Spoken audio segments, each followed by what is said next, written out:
Recording in progress. Good evening, everyone. Are we okay? You can hear me? I would like to call the Economic Development Subcommittee meeting for July 16th, 2025 to order. Time being, what do we got, 5:49. A note to residents, all citizens are welcome to attend the public meetings in person. To view the live meeting remotely, citizens are encouraged to watch the live stream on Franklin Town Hall YouTube TV YouTube channel, or the live broadcast.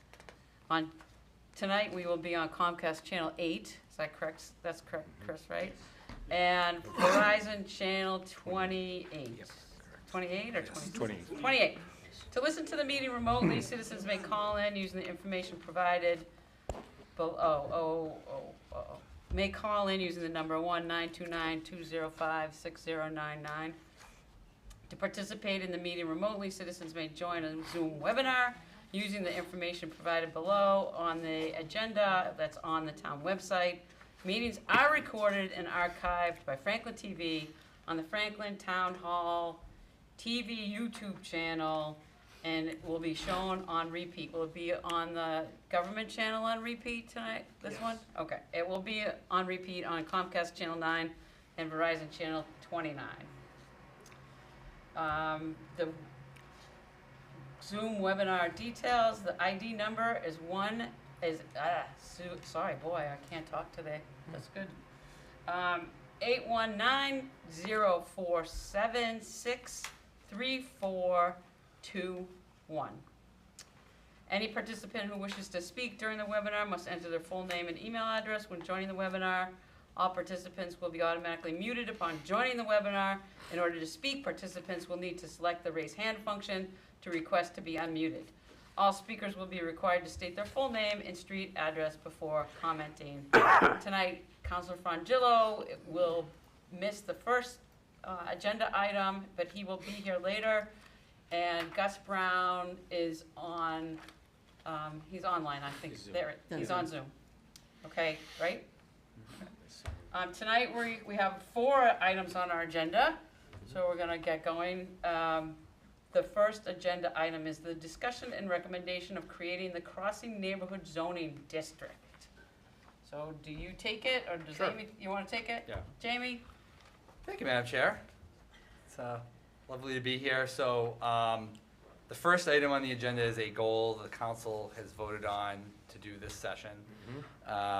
Y'all had a meeting about it a couple of times over the last several years about the idea of trying to generate a zoning district down in the Crossing neighborhood that represented their kind of unique character, the unique geography.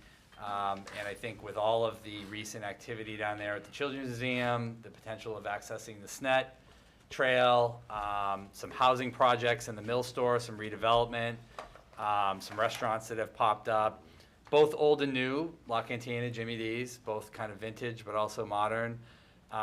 It kind of has that unique flavor, and I think after all of the discussions the EDC has had, in addition to other feedback that we received from individuals in the community, before you tonight is a proposal. It's 6 different technical bylaws, but it really results in the in the entire district. Really quickly, the big highlights that are the most important for people to know. The map is exactly the same as the current Commercial 1 zoning district, with the exception of, and I'm finding the map here in the packet, with the exception of about a half a dozen parcels or so. And if folks in the packet go to that map of the zoning district, you'll notice there's a couple of parcels up at the corner of East Street and Darling Court that come into contact with Union Street, as well as a few additional parcels down at the cross-section of Arlington and Washington and Union Street. And really those were added into the district at the request of mainly the building commissioner and the staff, because they already have some level of commercial use affiliated with those parcels, like the pizza shop and a few others, maybe some home occupation. It doesn't change the scope of the district very dramatically. And we wanted to, as you know, Madam Chair, because you've been a part of this for many years now, We're just trying to take what was already C1, give it a new name, have the community rally around and kind of talk colloquially about, oh, we're headed down to the crossing, kind of in a term that gives people that little more village feel. If you go to like the town of Falmouth, right, for example, they have like 7 or 8 different T-ticket and down, so they have all sorts of different names. So it kind of gives it that flavor. We also agreed to essentially convey all of the downtown commercial zoning properties that were there and have the same requirements in the crossing district with a couple of notable differences. One, in the downtown crossing, the council voted last year to take away all minimum mandatory parking requirements for commercial industrial properties so that we could conform with the MBTA communities law. But there's also like 3 or 4 or 5 parking lots in downtown. So the on-site commercial industrial requirement of 1 space per 500 square feet of commercial is still within this proposal. And the main reason there is there's no parking anywhere in the crossing neighborhood. There could be someday. We're hopeful there are. We're working on that. Because if we're able to access the SNET Trail someday, there may be some parking availability there. Well, then we'll come back later and get rid of that commercial requirement if we can get some public spaces. But by not having a minimum requirement on site, all of that parking for either residential or commercial is going to bleed out into the streets. That's when you're getting down to cross streets. That's when people are going to start parking in front of houses. Right. That's when you're going to get a lot of people upset. Right. And so we didn't want to do that. And then the other substantial piece in here is making it so that it's 3 stories maximum for height. So there's no opportunity in the current proposal for a special permit to do a 4th story or a 5th story like in downtown commercial. So those are really the 2 or 3 big changes or differences between downtown commercial and the crossing and the old commercial one in the crossing district. That's generally it. In here, there's a definition. I know the EDC had already reviewed that many, many months ago. It felt like there wasn't a lot of changes that were proposed. Obviously, the use table is in it. I don't think Glenn might have been on that at the time, but there's a use table in here with with primary and accessory uses. We go right down all of them. We took downtown commercial and folded it into this. And so while it is a lot here, I don't think it's as heavy as maybe the paper that's printed out.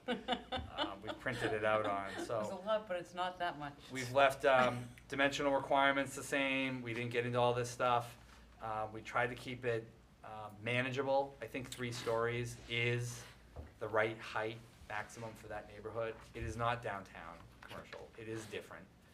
And I do think the parking requirements, I will note that the current zoning is 1.5 mandatory spaces per residential dwelling unit.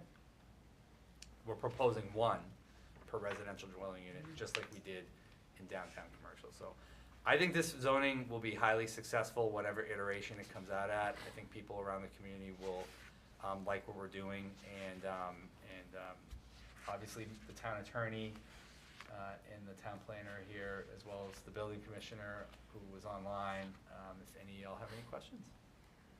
Or if you want to add any other points, Madam Chair, because I know you know all of everything that's in there. I wanted, Amy, do you have anything to add? No, I think Jamie pretty much covered it all. Thank you. Okay. Hey, Gus, do you have anything to add?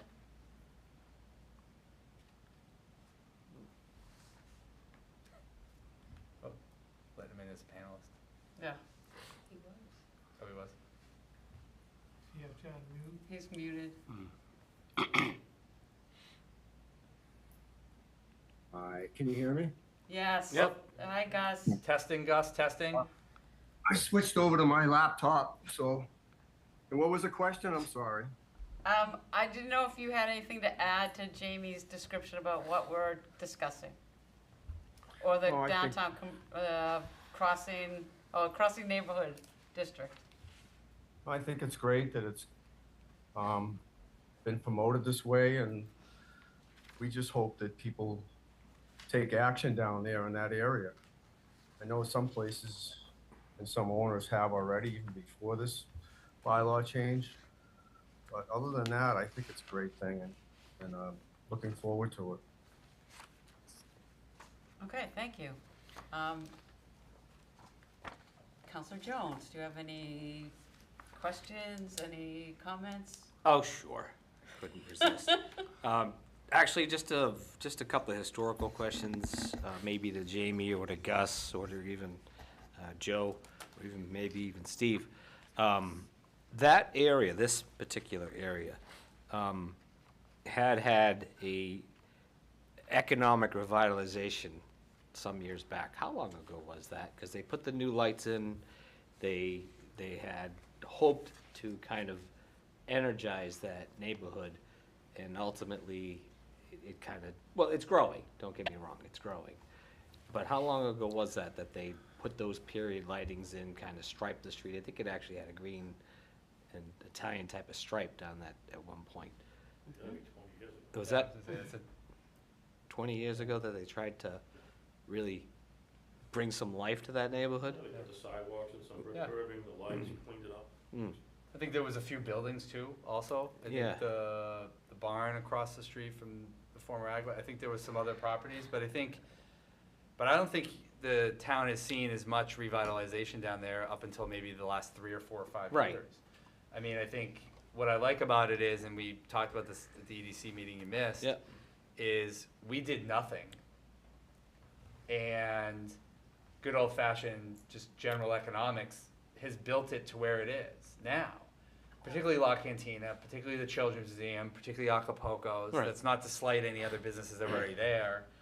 But I think with the mill store being bought out and gonna be renovated, and hopefully, knock on wood, the SNET trail comes through and we close on that, you know, in 5 more years, you know, you're gonna see a pretty cool and vibrant place. Right.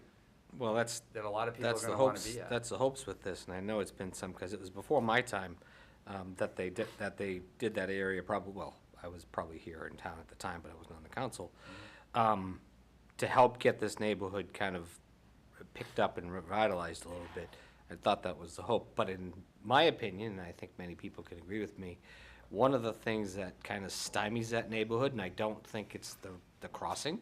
I don't think the train, I think everyone knows it's a train crossing and it's a train crossing neighborhood, is the simple fact that there are a whole mishmash of buildings, as well as a slew of power lines and telephone cables and telephone poles that really just distract from that neighborhood. I think ultimately what I'm getting at is it would be keen if we really wanted to push this neighborhood to what would be a future off-center area for the town. We should look into asking what it's gonna take to get many of these power lines and poles underground. And just, cause it's never gonna look attractive the way it currently is. And that's the problem, is I think many people look down there, then it looks, for all intents and purposes, unattractive. We tried to. So how will making this proposed zoning change help that? Is this gonna allow the neighbors even more opportunity to change their building types to something that's a little bit more appealing? I mean, I think, to me, I think the biggest part is trying to give that neighborhood area some level of the identity where the zoning and the neighborhood has kind of a name that I think has been used in the past, but maybe not used as much today. Maybe people don't know the history you were pointing out earlier. I don't know if the zoning necessarily changes that are here are gonna expedite some huge amount of development, right? But I will say the landowners down in that area seem to be a lot more progressive thinking about how they're moving forward with their buildings and how they can fit into that Undoubtedly, neighborhood. it's obvious. And it's very clear that I think giving it that neighborhood structure and feel and verbiage and name will hopefully, and all the businesses that have just set up that are there, you bring more people to that area, you bring more eyeballs, and you're gonna get more ideas, right? And you're gonna get more investment. So I think that's what we're hoping that will happen. Well, I think, Madam Chair, is that as part of these proposal changes is that we at least inquire. We can't do anything with the road because the road's not up for repair or anything like that for probably another 10 years, right? 'Cause- Union Street? Yeah, Union Street in that area. So it's not like if there were an opportunity to ask for funding, which I know the government's not really in the means of giving us any funding these days. Well, But we're gonna try, we're trying to get a meeting with Secretary Augustus and General Manager Eng from the MBTA to come out in September, and some other state stakeholders to look at the neighborhood, deal with a couple of issues that we're having with the T. So I don't know, maybe when they're out here, we'll make a plug about the road and, well, the what road, the happens. power lines, power lines, the all of it, yeah. infrastructure, Yeah. and the ultimately, tracks, obviously, there's some easement issues, all that stuff. and my next topic, and it's already been discussed, and you mentioned it already, Jamie, is parking, which leads me back to the railroad and the CSX property that's at the corner. And I know that's already on your plate, Jamie, for reaching out to the state as well as CSX, but did we get it nailed down as to who exactly owns this piece of property? Because it's my understanding, That's the T. haven't spoken with Aaron and Meg at the museum, that there's still some confusion as to whom definitively owns this sliver right here. Is it CSX or is There's an old it building on there. the years MBTA? ago. Remember that? There was a building there? It was an old building, yeah, when I first moved it was an old rundown On building. Union Street? Right next to, Right next to the the museum, Agway. next to Agway. So the owner technically is Before you were CSX, there, yeah. but here, or the New York Rail Company. Here's the issue, though. Oftentimes on that parcel, which may be a case of that, remember, all the rail stuff is regulated by federal law and the federal government. So, as the town attorney and I have been certainly learning through the CSX process, there's just a lot more out there. What I do believe, though, is I believe the T has for lack of a better, a permanent easement on that property, and CSX doesn't do anything with it. The T is the Okay. one who uses it. Okay. Step one, in my view, is getting the T to stop using that parcel as a staging area with dirt and rocks It's very and unsightly. trucks. So when the kids show up at the museum and families show up, we wanna make sure the T is aware that, what was there before is not there anymore, and we're gonna be having a lot more pedestrians. Number two, I'm also wanna make sure we work with the T to deal with what's likely to be people parking over there that Right. shouldn't be parking. Right. How we're gonna deal with that, and then have the T come in with a load of rocks, dump it there in his car. So we wanna try to work with them to see if there's something we can do, that even if they don't transfer the property and the ownership, which is, as I'm learning with the federal government, is hard to do. At a minimum, try to see if the T can use something else to stage whatever it is they're doing over there. Because if we are able to purchase the SNET extension, Right. and that goes through, well then, they don't need any more rocks or dirt for over there. So what is the need? And maybe there's something that MassDOT can work on to get that out there. That's step one, is just clearing out that area. The land ownership issue is a whole nother ball of wax. But let's see how the SNET goes, and then maybe that builds the relationships where we can have some conversations down the line with that parcel as well. But the first thing is making sure that we can use it. And if they would grant us an easement, or an easement to be able to park on that Right. for the museum, That's that's where I even was better. going to. I do not want to, for the record on camera, not have expectations that that's gonna be soon. Right. If we're able to purchase the rail trail, this very well may break the country's record for the fastest acquisition of a rail bed in, world history. This has been really quick. Sorry. So, Glenn has the so I hope that answers your question on the parcel. Well, But it is I had a CSX. sneaky, I just wanted to get on record that this is something that, if it's going to take as long as predicted, then there's no better time than now to try and Yeah. push them on this, because Definitely. it's a glaring, obvious fact that it's the best corner in the intersection for several reasons. One is it's got potential for future growth, but it's also a great parking area. It's a great potential municipality use in order to, accommodate some of that public parking that we're hoping to get into this neighborhood so that they can attend the museum, they can go to some of these restaurants, and ultimately be kind of a staging area for the end of the Snet Trail, which is where people will come off of the trail, go down Cottage Street. That could be a great place, kind of similar to the small parking space where Grove Street is, and just be like, hey, this is our trailhead, That's right. That's the goal, you know? sorry. But, no, I know it's our goal, but I'm just anxious because, and I know, Jamie, I know the bureaucracy. But, Well, we've been chopping through it pretty quick, but this is a whole other piece of property that I think CSX and the T probably have some use for. Yep. It's a question of what, why, how, and if there's anything that we can do to try to clean it up for the children. Jeff and I looked for plenty of parking spaces for them to put their Yeah. trains, we never found anything. This is not even big enough to Well, park a now we're car. buying, hopefully, the alone last spur where park they a were train. thinking about parking a train, and It's- obviously the folks on Cottage and Saxon and those neighborhoods don't want Yeah. trains parked there. Right. Especially in winter. So my only last question is, why not 4 or 5 stories by special permit? At least have it in the writing by special permit for future use. I mean, there's no reason to limit it, right? Well, I mean, because I we mean- do that with the downtown. We limit it to special permit, if I understand it. To the three by right, and then 4 and 5 by special permit. Other than the mill store, I don't think there's any other building down there that would exceed that. And I think Yeah, it's kind of like the parking requirement. I think all of these things we're talking about kind of have to develop first, I think. And then down the line, you may be able to say, come back and say, maybe we should get rid of the commercial parking requirement. Maybe we go to 4 stories. I also think there's just generally, we were trying not to disrupt the neighborhood in a way that would get people upset that somehow there's this motive of density and that's not really what the character of the neighborhood is.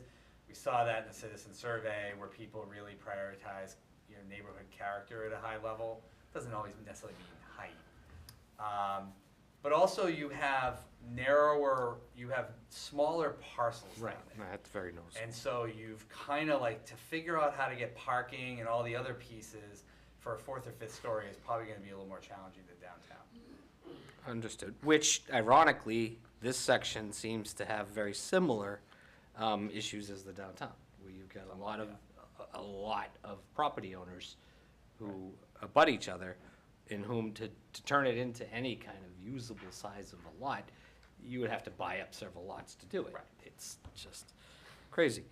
But that's my only real last point. That's also a discussion for you guys here and at the council level, right? And the planning board, when they go to have a public hearing, if people really want a higher, height, I mean, that's Right. up to you guys.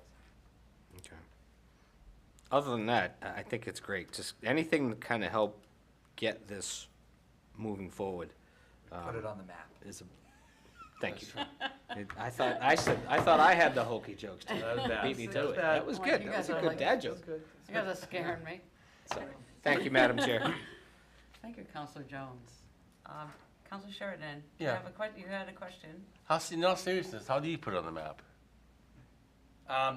It's sort of like if you So put it in, will be its own zoning district Yeah. with its own color. so it'll come up in the GPS Just and as you everything? see it. And yeah. then, Yeah. yeah, right, exactly. So Yeah. then, like any neighborhood, you kind of want to say, hey, go meet me here. Or, Yeah. we're meeting in this area. Or why don't you go down there? Or did you hear what came in the cross? So you're trying to build a narrative. Yeah. And I think, so literally on the map, it'll be a different Yeah. district and a different color. But then you're right, on the GPS or on Google or in the zoning code. Yeah. There's now a definition. There's now, most of what's here, by the way, is just us changing from C1, Yes. commercial 1, to the crossing doesn't match neighborhood the district. So most of the changes that are in most of these pages are just changing the name. But I think changing that name and putting a definition puts it in our zoning code as a kind of unique and special area. Now, how can we put a sign up? You could put, well, that's a whole nother, Yeah. well, that's another issue down the line. I would imagine, this is like other decisions for other days, Yeah. but do you, at some point, are you eligible in that neighborhood for a historic district? You've brought it up in many others. You could have a downtown historic district, you could have a crossing neighborhood district, you could have 5 different neighborhood Yeah. historic districts, each with different regulations and different character pieces, Yeah. right? Like, they could all be different. That's all a lot. Lines up with the national Um, grid. But with that comes, when you have a historic district, You put the sign with you- history. yeah, the town would do a design on something similar to a wayfinding, but it would be Yeah. just entering, and you see these all throughout Massachusetts in Yeah, different communities, you right? do. You're entering the neighborhood of T-Ticket, right? Yeah. You're entering the village of, Newton Falls or whatever. Yeah, Newton really does it. They do a lot. They of have that like stuff. real lines entering the village of, yeah. Right. Yeah. Yeah, well, it's probably on a map. Well, that It's is- a parcel, and then they. It's like entering a new town. But you also have Yeah. to get easements Those from are the private villages. property What? owners. Those to are put those signs villages. up. I know, Yeah. but it acts like you enter a new Yeah. town when you go to Newton. That's right. Yeah. And that's, I think, I actually have think lot, that's getting yeah. closer to along the Yeah. lines of longer term where we wanna try to. Another thing too, long term, would be nice to get some green space maybe. Green space, well, that's, yeah, Yeah. I mean, that's a design decision Yeah. at some point, on the rail bed. I mean, you Even don't a have to playground? have the trail start right on Union Street. My guess is it's gonna be parking, a trail kiosk, Yeah. probably some marketing. You could have some green space up front and not make it right into the rail bed right away. These are issues we have to work on with DCR after closing. So is the plan to buy all the way up the street? We don't even have that all Yeah. planned yet. Because does the paint company use it anymore? They used to. That's a good question if they use it, but, Yeah. I don't know about entrance over Saxon. A Yeah. lot of that's gonna, Okay, we didn't wanna, yeah. DCR is gonna work with us a little. So what's more. this is the last question, what's like what's the latest on that sale? You'll find out next month. Okay. Okay, that's good. There's an anticipated closing later this fall, and so, we'll be giving an update probably in a couple meetings. Yeah, great. Wow. A lot of people are already using it, you know. Oh, I know. Yeah, And don't forget, then if it goes through, then they have to take all the rail bed out. yeah. And so there's this is gonna take a little time. That'll take Yeah. time. But still, couldn't ever dream that I'd be sitting here talking about this at this point. Yeah, Yeah. you're good. Thank you, Council Sheridan. Yep. I'm gonna go back to the bylaw that we have in front of us, the zoning district. I look at this as, a mini downtown commercial. And that's why we stopped at 3 stories. I love the description of what the zoning district is gonna bring and what we're trying to get. I feel like, all of it is really great, but it's the residential part, I think about a lot. I've been thinking about it, and, so there's a couple of things in the use and the schedule of lot, area, frontage, yard, and height requirements, and I think maybe we could just discuss this as a group, because I think this is great, I think it's a big step forward, and then I really hope that we adjust it later on as years to come. But if you look at the crossing neighborhood, on attachment 9, it has 7 there, right? And so the note 7 is the same as commercial, as commercial 1, and it's permitted residential uses must observe requirements of GR5.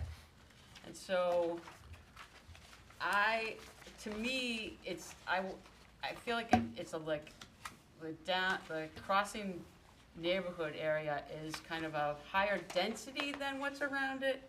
And so I think eventually, or maybe before sending this to the planning board, like we remove that because, that's right there. Where's attachment 9? I just feel like I think if we do this stuff, we want a little bit more denser than a commercial 1, but not as dense as downtown commercial, right? Something in between. So that was one of the things I was thinking a lot about today. Also there's another residential thing, I think it's, attachment 7. Not that I know these things, yeah. So when we think about the Franklin for All project that we had, everybody talked about 3 families, right?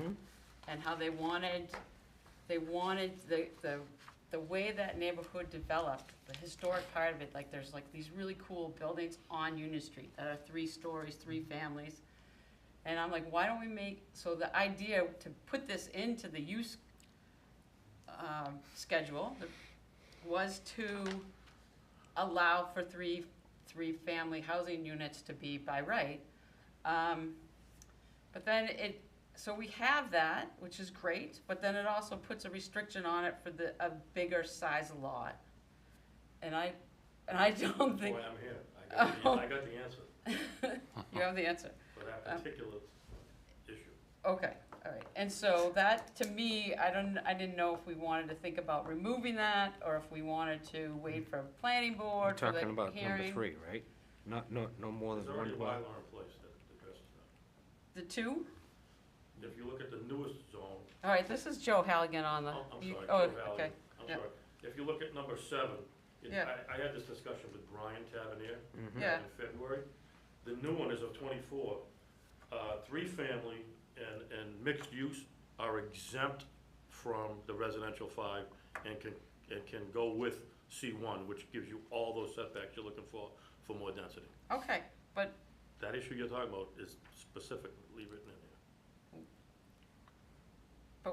okay, well, maybe you can show me where it's written, because I don't see it. This is an issue I had with Brian back in February, and he said. Because you've already gone through it. And he It's- said, thanks for catching, I'll read number 7. Permitted residential uses may observe requirements of the residential district 5 for residential building only, multifamily with 3 houses, all right, that's different than this one. That's correct, that's why that's the newest one. And I was going by the old one, and I knew the town had already passed the bylaw on I thought we had passed the I thought we bylaw. had that. too. So, That's right. so anyways, we have the new bylaw here, so we need to, Well, it's in the 24 book. okay, Yeah. all right, so Maybe then, we should change it. so then that's like, If that allows the density, you can go right out to the lot Should we line. change it then, though? okay, so In there? if Yes, the you're right. if the density's So- there, okay, that makes me feel much better, because I thought we did that, We so did. thank you, did. Joe. Thanks, Joe. That's why I was like, I'm kind of confused, but, So we change it in there then? and then, Um, the only thing would be to add, so on the schedule lot area, frontage, yard, and height requirements, the attachment 9 would be, we either have the same verbiage there, or we would. let's do that.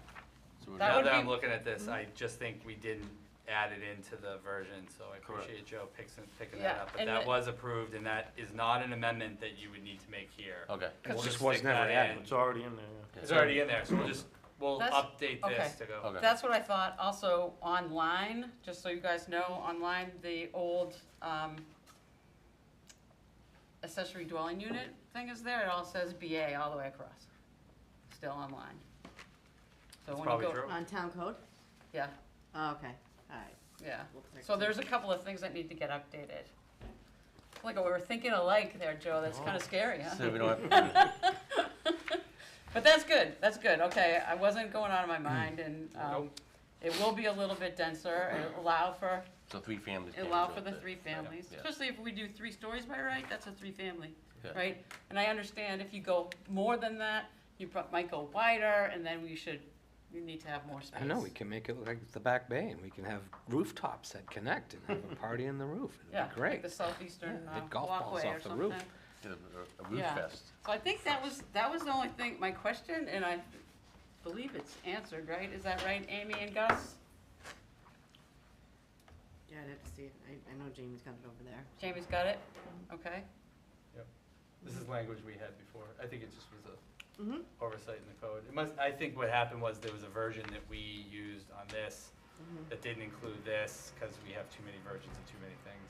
There's a So, I time appreciate delay, that, Joe. there's a time delay Okay. between the time that legislation is passed by you Then it's and updated. it gets incorporated by general code into either the electronic version or even later it'd be a hard copy. But once it's passed, it's passed. Right. Right, okay. But That's right. again, Yeah. it can create Right. confusion if you're not working off the most current. Yeah. We've had this issue arise before in different contexts. Yeah. Or we just pick up the phone and call the building commissioner. Oh, Right. okay, yeah, To the Yeah. building well, I commissioner. mean, We'll fix that. yeah. Joe had a question. Joe, Joe, do you wanna, At the same time, residential 5, I believe, in what you're looking at, wasn't upgraded to the increased impervious coverage. That was all voted on the same night, right, and that's not in yours, but it's on that newest version. So if someone's looking at a little older book, it's gonna have the lesser amount of impervious coverage allowed. The new one, I think, went up to 45, I think you guys voted on? Yes. Yes, or Yeah. 50, 45 or 50. Okay, all right. So I feel better that I wasn't crazy. And, well, I am crazy, but So we can't have 3 deckers there. we can. Yeah. Yeah. We can, and you don't need extra, well, it's still, like, we don't need extra space then. We still have the 2, though. No, the 2. All right, let's look at that again. Can we look at that again, everybody? Sure. The attachment then? No, that's, 7? 7. 25% greater, is that the number? that's the one Yes, you're- yes, is that also removed? Was That's that also here. removed? That's still on. That's still in the books. That's still and that's pretty much acceptable. So if you want to increase more lots, the lot has to be 25% greater than a single lot to allow Right. more housing. Right, It doesn't so, limit the housing. right, so I think it was something we should think about, maybe in the future, or is just to, think about, you know, if you have 3 stories, by right, you can put a 3-family house in there, why do you have to have more space? Because you're just going up. Right. Right, that's all it is, you're going up. But maybe it's too complicated, or we can think about it. Do you have an Maybe the idea? planning board, I just think we should remove it, and maybe, and like anything above 3, you have to have more land. I'll second that. How would we write that?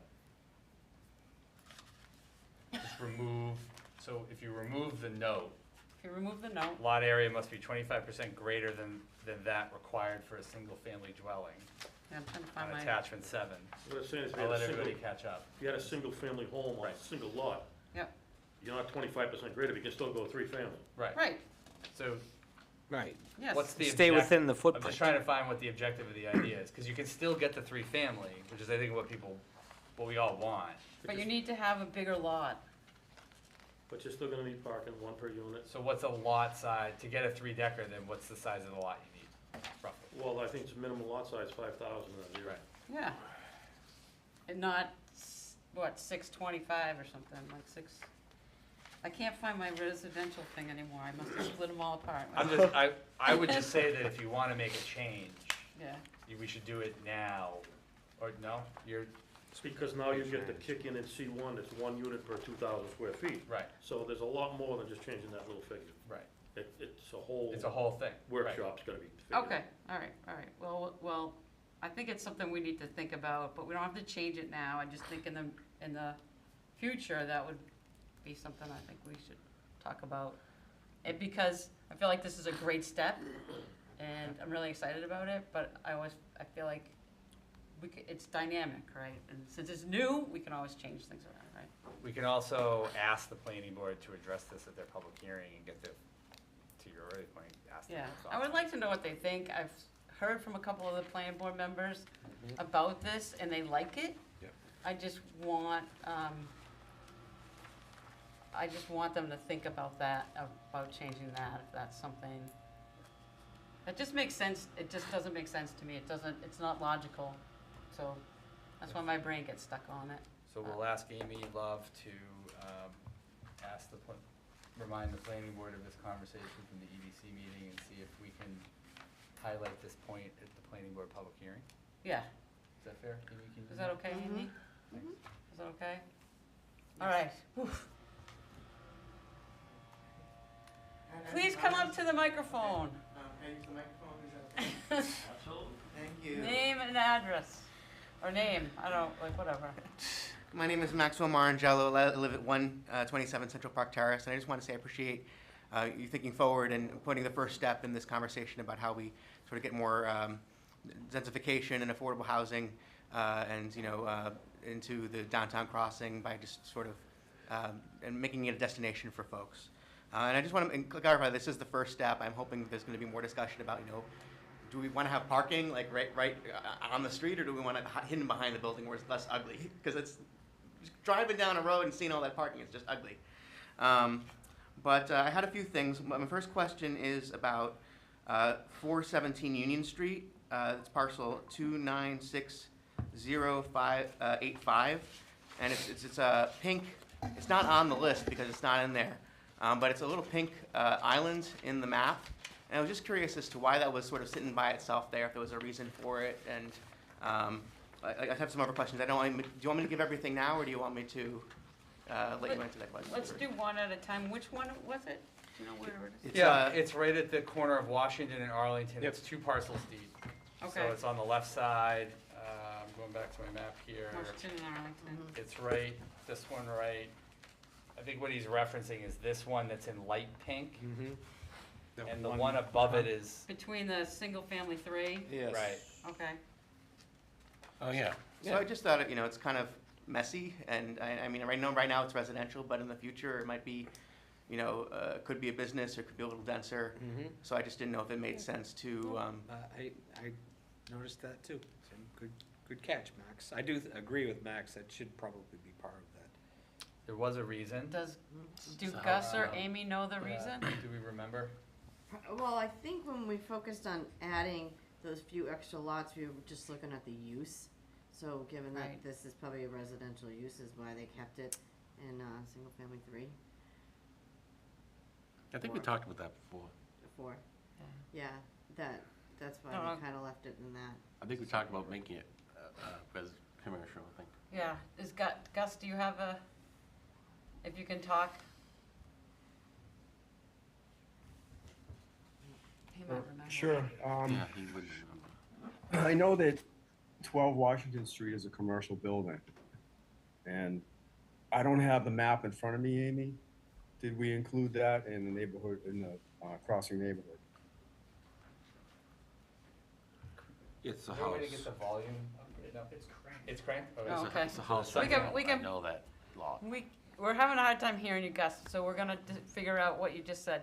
So, Alright. you don't have the map, but you think there was a commercial next to it, Yeah. and it was a residential, so you didn't put it in, I think is what. You're So right So what you across guys the 12, street from Pizza Way. how about now? Can you hear me better? Not really. Yes. Okay. So 12 Washington Street, sorry, was a commercial use in a residential neighborhood. And I believe, Amy, Love, that is part of the neighborhood crossing now, right? Yes. Okay. And we also made number 2 Washington Street in the neighborhood crossing as well, correct? Okay. So Max, to answer your question, through you, Madam Chair, I apologize for that. We just didn't feel that that would ever be something that would constitute a commercial building or a commercial use. Now, anything's possible. They could tear down and go to the ZBA and ask for a use variance. That's a possibility. And, it's always on the table, Max. And your concern was that it looks like it stands out like a sore thumb, correct? well, not only that, but I mean, we could also, in the future, we could be talking about, looking at Union Street as a whole down the road. But I just think that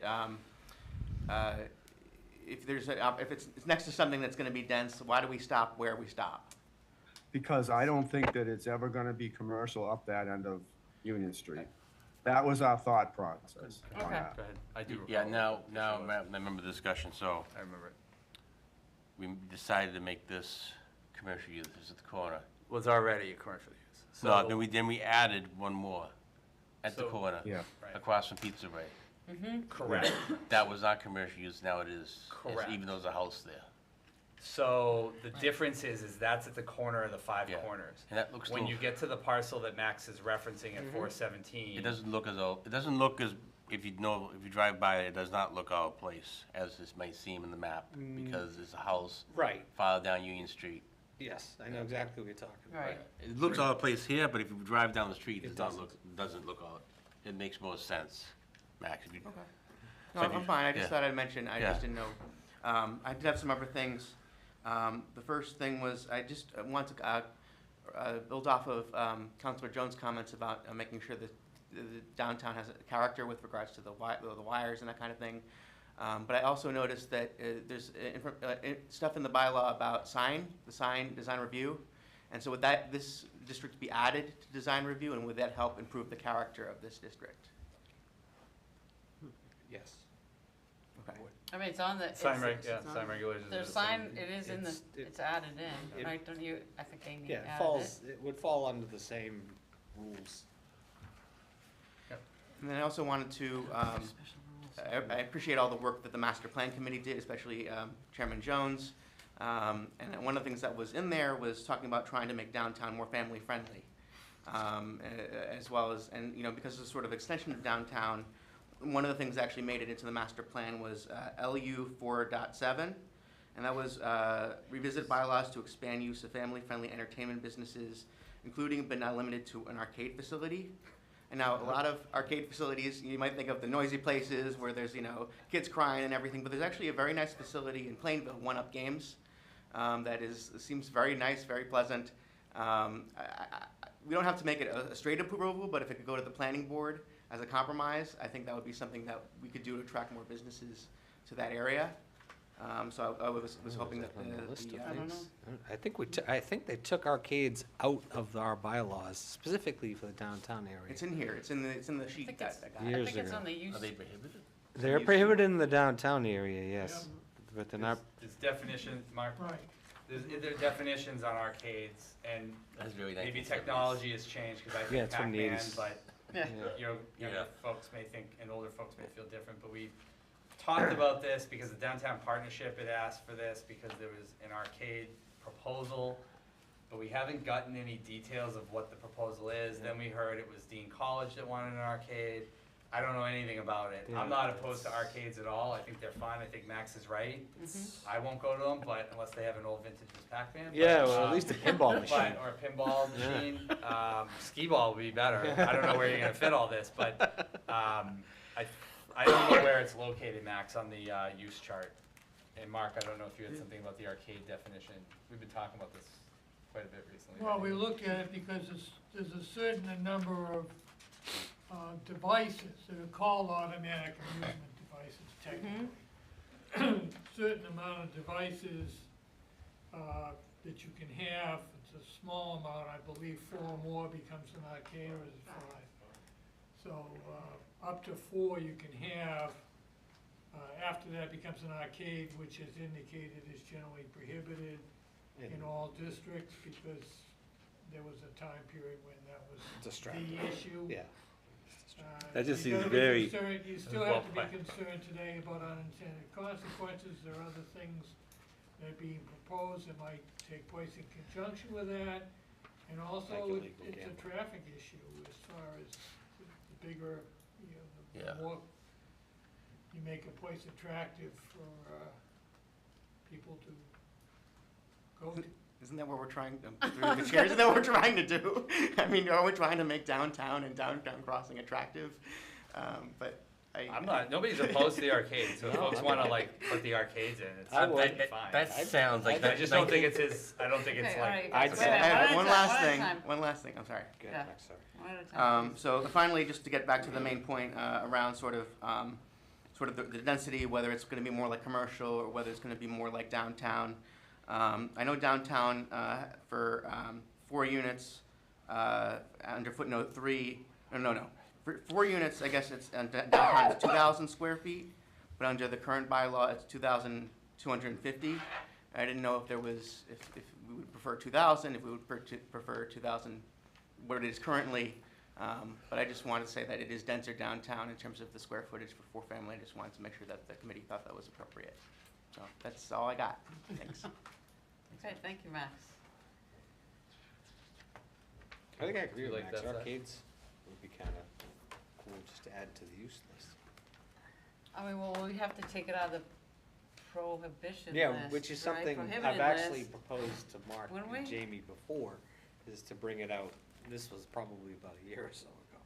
That I'm like, why is it even in there? Well, you still? know what, I think that, We should take it out. that comes to, agenda item number 4, Which- I believe, which is our future goals. But, so the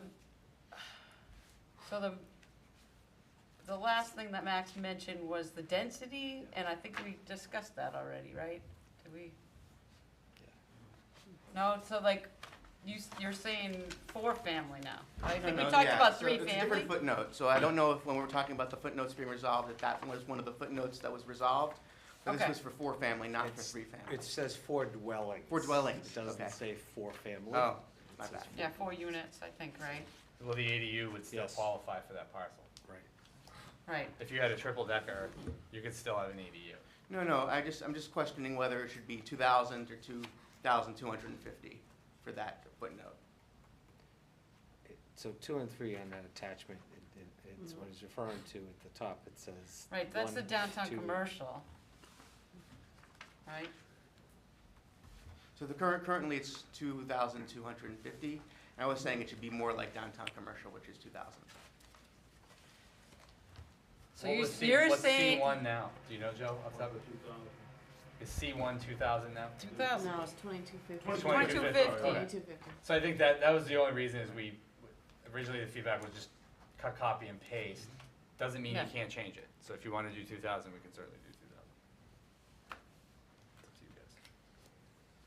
Oh, that would make it closer to the downtown commercial that I was, Sure. what I really, I love the zoning of the downtown commercial, but what we were thinking about was to make it a little less dense, like denser than what's there, but not quite as dense as downtown commercial, and that was sort of, it's a mini downtown, right? Yes. But It- I would always In be. essence, it's an extension. I would always be willing to make it 2,000 square feet. Madam Chair, you could also split the difference. It doesn't have to be either of those numbers. It can be anything in between. I think that was a compromise in the first place, Mm-hmm. Yeah, it was a Right. compromise. as part of a bigger package in the last couple of years. Yeah. Yeah, it was, and I think it's a step forward. It's not, like I said before, I don't think we're at the end of the changes that are gonna happen here. And, so I, Mm-hmm. A quick note on. you hold have- on, Joe, hold on. Okay, sorry. Counselor Jones, do you have anything? Nope. I'm good, thank you. Joe, sorry, The 3 units in C1 as of right, yeah, the planning board under special permit could give you 6 units on a small, so you're not limited to the 2250.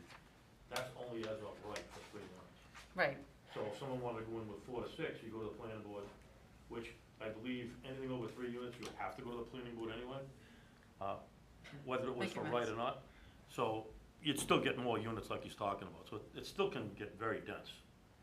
it can get dense. I feel like sometimes when you have to go for a special permit, it just stops people from doing it, Okay, right? that's fair enough.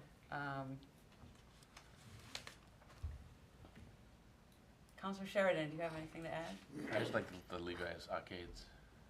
Yeah, I just found it, so, we'll take a look at that. I know it's in principal use 5.7, automatic amusement device arcades, but I think there was a difference between what that is and what you're thinking of. Could have asked what, never mind. You just want the Frogger games, right? Rip, seriously? No, that just reminds me of 1982 when everybody's upset Right. about the arcades Cl- and the bad influence on kids and, Too much right? yeah. And we Oh. turned out okay? Give me a break. We were up just fine. Look what happened to me, I was the Yeah, pinball wizard back in the Apparently day. it didn't really. And hanging out at the All Watertown right, Mall I all w- day. I would like to address Max again. I think what we'll do is we'll keep it the way it is, and then I would appreciate if you went to the public Council. hearing at the planning board and asked them to discuss it and see what they thought about it. I would like to know what they think. Great idea. And then come to the council meeting afterwards when we have our public hearing and let us know what you think about their answer. Is that okay? All right, great. Okay, I think we're ready. Oh, One last one, which is the major one while I'm here. Joe, yeah, I'm gonna- can you pull your mic over, Okay, the sorry mic about that. over? All right, Joe Halligan. Everything's been great, all discussed. Buying a recent purchase of a property on Union Street, I can tell you for a fact, there is a great need for parking. Huge. 2 days after I paved my place, there was 25 cars in there. They thought it was a municipal parking lot. They're like, hey, this is great. I mean, motorcycles, cars, I mean, it was out of control. Yeah, So we had to educate the Yeah. neighborhood. okay. Being with a restaurant, one per spot per 500 and one per dwelling, 3,000 square foot restaurant is only gonna need, what, 5 parking spots, 6 parking spots? Certainly not enough for the amount of customers. As a suggestion, what I would like to see, but you have no's on here, no off-street parking and no parking facilities allowed. I think you're gonna need a parking facility down in that area, with the SNET trail coming, where's somebody gonna park? It just gives it open.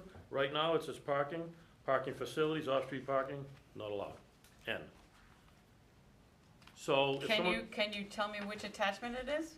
I'm looking at 2025, Oh, February. this is the one I don't have. Yep, 185.3, use schedule, parking, and you are proposing 2 Ns, one on a parking facility and an off-street parking.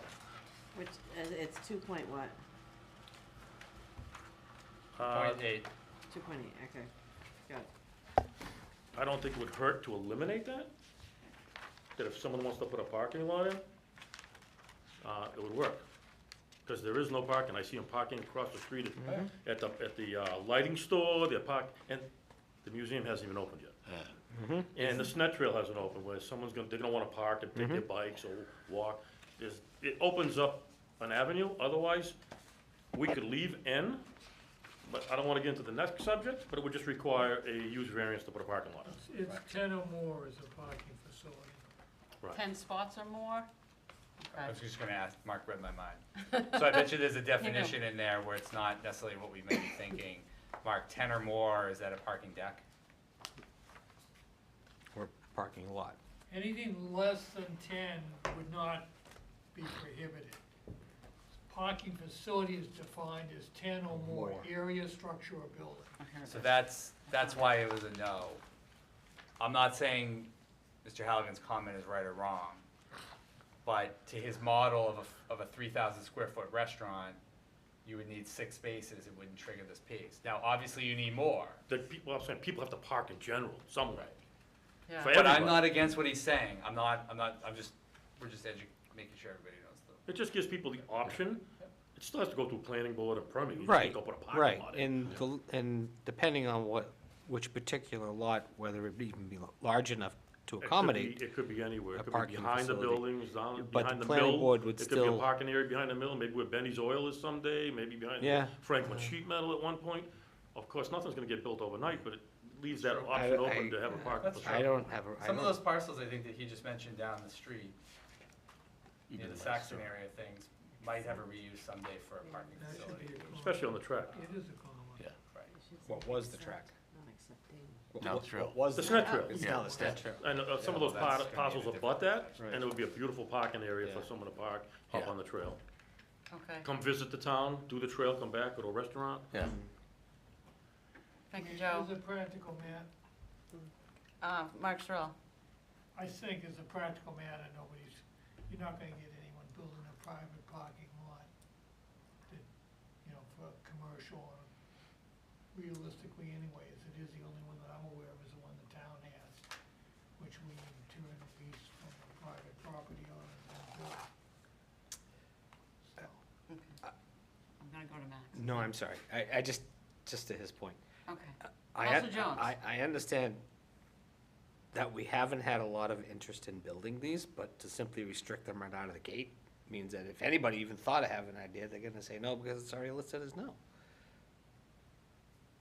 If we put yes, that would at least allow the option for somebody who did, if they had such an idea, to put the facility in, and they would feel like, hey, let's go to the planning board and see what we can do to make this work. Thank you, Counselor Jones.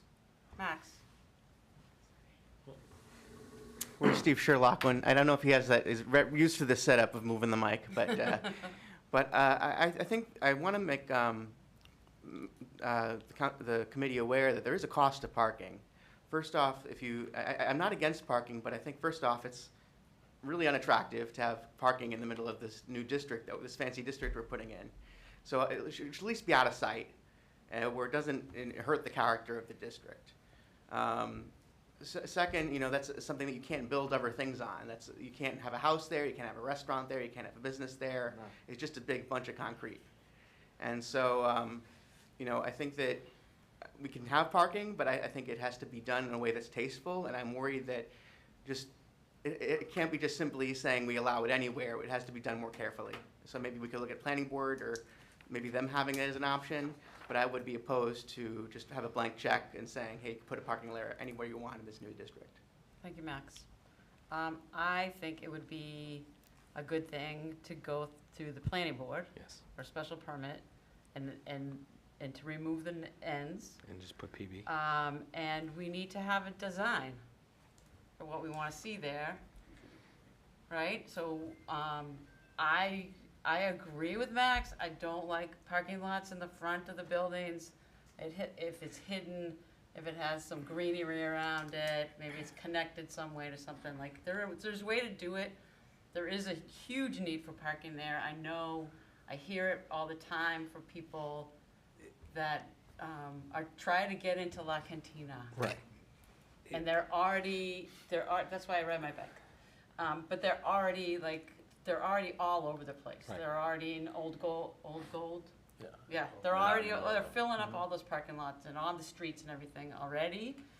And so maybe somebody somewhere might want to put in a parking lot. I don't think we should restrict that, but I think we need to make sure it's done the right way. I agree. And it fits the neighborhood.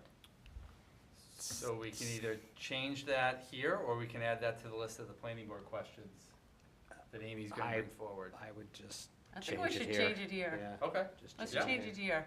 But before we do that, I'm gonna call on Steve Sherlock.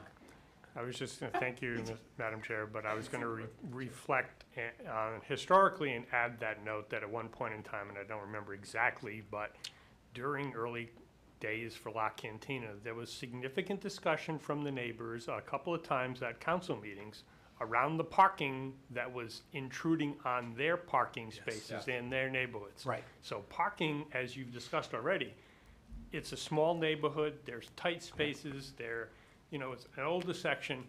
Parking is going to be an issue. Clearly, that needs to be well managed, Yes. expectations as well, so that when a new parking spot goes in, people just don't go to it if it's not theirs to use. Right. So just wanted, but you already remembered that, so Yes. that's the only point Thank I you. wanted to. Actually, I remember that from La Cantina before, but the La Cantina 2.0 is bigger. There's more people that go. They have a bigger parking lot, but it still fills the streets. Yep. Acapulco's too? Yeah. They s- Acapulco's Same too. thing when they moved down there. Attorney Sorrell. So going back to one, it was also a concern that there was a commercial property in the area where patrons were parking after hours, and neighbors, residents who lived there were objecting strenuously, so it cuts both ways. So this isn't a legal opinion, Okay. but my suggestion, my philosophy would be, particularly when you're creating a new zoning district, is to be conservative, because otherwise you're gonna get people, but by introducing anything that's really potentially controversial unnecessarily, you may jeopardize the entire bigger picture. And you can always go ahead and do those things after you get the initial amendment in place. So that's what my advice when there was a review of uses was anything that was questionable. For instance, again, coming back to the arcades, that's a political decision, but the moment they're not allowed anywhere else in town, and I would advise against picking a district such as this to just introduce it back in. It could have bad consequences. I'm all for putting it back in the downtown. I mean, I Well, don't, that's that's, fine. that too. I could do- mean, you it's, could do I mean, the that. fact of the matter, it was taken out of the downtown, and from my understanding, is from the stories I've heard. A special district Right. someplace. Yep. You know, so, no, Mark, I understand your logic, and honestly, I've always understood your conservatism when it comes to these things. It's just, I think, what really triggers a lot of people is when they see the letter N on something. It's like, no, no, no, no, no, no, no. It's like, as soon as I come to Franklin, I look at this list, I see Big Fat N, I know I can't do any of these things that are listed there, so why bother? At least by opening it up and at least making it a yes or maybe a PB on this list, for parking specifically, maybe for arcades, who knows? We'll play it as we go through. And at least they know we have that option, even if it has to be through the planning board. For discussion. Parking particularly would be a candidate for a special permit as opposed to as of right. Right. Because they could deal with. PB was this actually a pretty good PB. idea, I thought. You know, and in all honesty, we have to leave options open, at least from some degree, so that they're available. But do you mind if I say a quick comment about the parking areas just for a moment? Go And ahead. that is, I just, go ahead. this is just, look, Max, I grew up in Watertown, I work every single day in Boston, and I know what high-density neighborhoods look like, specifically in places where they could only build to 6 stories. The whole Back Bay is 6 stories limited. Why? Because it's a marsh. They literally built on a marsh. The Prudential Building, the only reason it stands is because it has a 300-foot stick that sticks in the ground that keeps it standing. That's all area that at one point got filled in and turned into what you now know as the fancy brownstones and stuff like that. Those buildings are particularly challenging, but they still manage to have on-street parking. Granted, they have very narrow alleyways in the back, and still maintain, you must agree, some character to the neighborhoods. So I think everyone's a little projecting here as to what's going to happen to a neighborhood overnight. It's just not. Rome wasn't built in a day. If we at least allow these options to be open and see what comes down the pike later on, the planning board, the economic development committee meetings, and the council will all have an opportunity to look at these ideas and look at these plans and say, okay, is this the best place to put this? Like, for instance, the parking facilities. I've seen parking facilities in the city of Boston that you never would have guessed was a parking facility. It looks just like the building. I'll give you an example. The downtown area over by Washington Street, which used to be the combat zone. You are not old enough to know what that means, but that whole, yeah. We know the combat zone, Glenn. I think everybody in the room knows. That whole area, back then, was just not a place to visit. It wasn't tourist friendly, obviously, depending on the tourists. Always but had good food, Glenn. Always had good food. But the fact of the matter is, I wouldn't like, know. places like Suffolk University and many of those businesses bought up that area and literally kept the facades, but emptied out behind the facades. Some buildings got kept as uses for Suffolk University, but one became a parking lot. That if you were to look at the front of this building, you'd be lucky to find out it was actually a parking garage to try to meet the parking needs down there. You think we would have density issues? Washington Street is a classic example of that, because they have the Opera Houses, they've got Washington Street, you got Macy's, you got all those busy places downtown. You got the Commons, but they fit the parking in. Granted, they've got the Charles Street parking garage underneath the Commons, but the fact of the matter is, this is something that we need to project is going to happen. And by adding in this proposal, I think it's gonna. I think future councils or whoever might be sitting here at the time in the future, whenever if a plan comes across the desk for a parking facility, that someone's gonna be keen enough to say, hey, is it conducive to the neighborhood? We don't want a big, ugly brick, no insult to Worcester. Worcester actually has been improved. Ugly, big, black brick building or block building. I get it, but I don't think that's gonna happen. It's just my opinion. Thank you. Thank you, Counselor Jones. I was wondering, what was the if somebody could remind me, parking facilities is 10 or more? Yes. Okay, I got that right. Off-street parking, what was that? What was the difference between them? Mark left. Joe, do you know? Off-street parking is for businesses that can park off, but I just. Okay, all right, that's what I thought, it was like But I the, want to comment on something before we go too far, with same subject, about changing the ends. So- I believe Mark Sorrell is kind of on the money, what he says.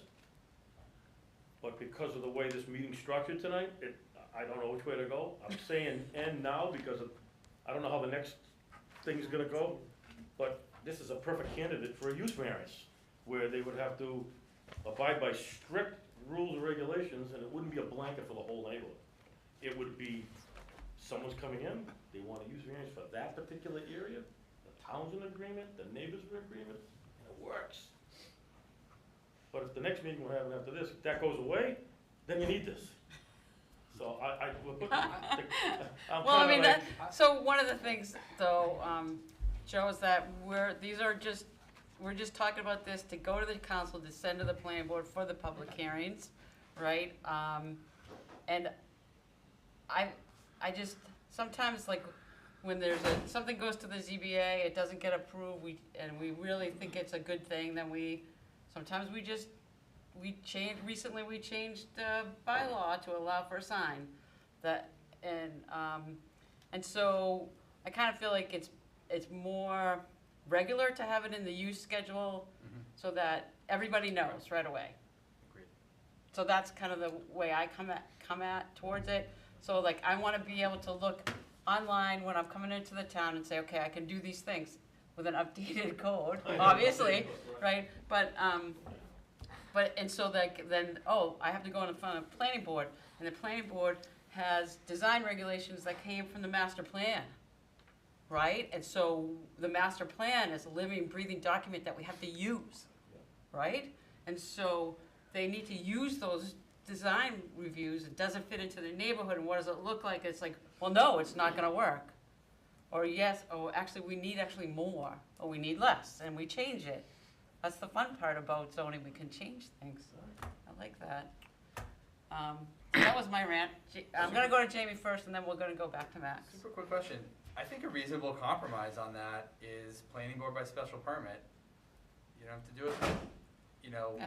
it's kind of a middle ground where it does allow it. There'll be a standard. I do think 10 or more cars, I mean, depending on the parcel in the district, you could have, 80 spaces in one of these. Yeah. Is that too big? Too small? But at least at a planning board, you're allowing it, but you're not prohibiting it, but at least you're allowing for that opportunity to happen, but at least there's a check and balance. I Right. think that's a very good idea, whoever Yeah. said this. Yeah. Continue. If you want to change it, I think either now or at the council level before you refer it to planning board. Max. I'm gonna go to Max, and then we're gonna. So I just want to say I agree with Jamie. There needs to be a balance in the force, to quote Star Wars. And I also would want to say that this might also be an opportunity for your goal-setting part of the meeting to talk about amending the stormwater fee to exempt, to allow for shared parking. Consider that as a potential goal. Because I think if, we keep hearing about parking over and over again. In downtown, I think of it as less of an issue. It definitely is an issue in this new district, more than downtown, I think. But I think having shared spaces there and on downtown would alleviate a lot of the people who are feeling sort of like there's not enough. Thank you. Thank you, Max. And I didn't ask him to say that, so that was pretty good. Thank you. Okay, so I think, would you like to make a motion, or Sure. what about you, Patrick? Are you okay? Are you ready? Yes. All right. You gonna change it? Yes, I'd like Yeah. to make a motion to amend, Amend. what is that? 2.8. Attachment 3, 2.8A, Yeah. under the new proposed district, to be changed from no to planning board special permit, just like it's listed under restaurant and bar. Okay, we have a motion. Do we have a second? Yes. All in favor signify by saying aye. Aye. Aye. Okay, so now, we're ready to move this to the council. Correct? I would accept a motion to move this wonderful new Big bill. crossing neighborhood district zone onto the town council to go to the planning board for its first public hearing. So moved. As amended. As amended. So moved, as amended. Second. All in favor signify by saying aye. Aye. Okay, Oh, wait a minute, you're on Zoom, you've got to, oh, no, that. Nobody's on. Nobody's We're all no- here. No councilors. we're all here, Right. I think, yeah. All right, now I gotta call, all right, you wanna, can you call Yeah, me I'll and tell them to come? Sure. Okay, Now I have to find the top of my agenda again, because it all fell apart. Staples. Thank you, everyone. That was really fun. The discussion, we're gonna move on to agenda number 2. Discussion and recommendation on eliminating use variances from the authority within the zoning board of appeals to go to the, so if we do think this is a good idea, then it will go to the full council, to go to the planning board for a public hearing, and then back to the council for a public hearing. Do we wanna wait for Kobe to get into the room? Definitely. So we're gonna wait for Kobe. Want to take a quick recess, maybe? Yeah, let's take a 5-minute? Bio- 5-minute bio recess. break? Yeah, bio break. Okay. Recording stopped. I was gonna.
And they made Let's into start again. Are you ready, Chris? Is everybody ready? Recording in progress. Recording in progress. Hello, we're back. Councilor switch. Frangillo is with us now, and we will talk about the use variances. Jamie? Thank you, Madam Chair. So the bylaw proposal that's before you tonight would eliminate what are frequently, or what's referred to as use variances in the town code. Why is this here? A handful of reasons. I want to make sure it's clear that this is not a bylaw proposal that will have a significant impact on what people also call as variances for homes, residential homes or commercial variances, on dimensions or yard requirements or decks or setbacks. Those are not impacted by this decision at all. If residential homeowners still need to get a setback variance or something else, they can still do all that stuff from the regular town code. What this is addressing are several things that all of you on the EDC and all of us on the staff have heard loud and clear for the last 18 months, is that the ZBA has far too much power for a 3-member board to be able to grant use variances, which essentially is overriding your already established local zoning.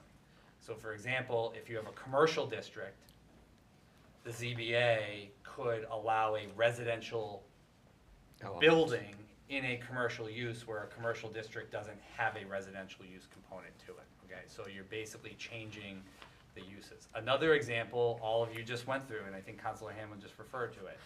You could have a use variance on the Glen Farmer sign was a variance request from the ZBA that was denied. That use was not allowed in that district. They denied that request. And then as a result, we went through the zoning process to change the town zoning code to allow that use in those zoning districts. Yes. We have frequently heard inflammatory language about how the town of Franklin is turning into the town of Framingham. We've heard inflammatory verbiage of us being called Franklin Ham, which is another insult to try to say that somehow we're becoming Framingham, which is an insult to Framingham. Is not appropriate. Also, I think the Glen Farmer example showed a lot of people how input is gathered, meaning sometimes people aren't aware of projects before the ZBA or use variance applications. In the zoning process, by doing it this way and eliminating use variances from the ZBA allows then for the planning board and the council and the community and the abutters a greater opportunity to provide input into whatever those changes are. If you go to the ZBA meeting, sometimes people don't know about those or where they're at or how to deal with them, but they know how to go to a public hearing at the planning board or the council level and offer input into a zoning change.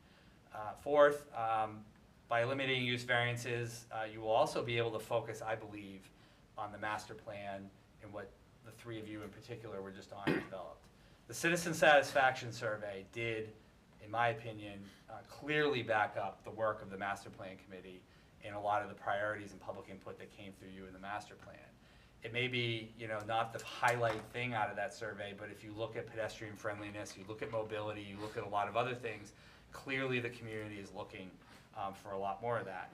By allowing use variances to not occur, you're really channeling the community through this very, very challenging time where there's a lot of very divided opinions on development, and you're allowing the master plan to guide the community, which was clearly over however many thousands of hours you guys spent and hundreds, if not thousands of pieces of public input.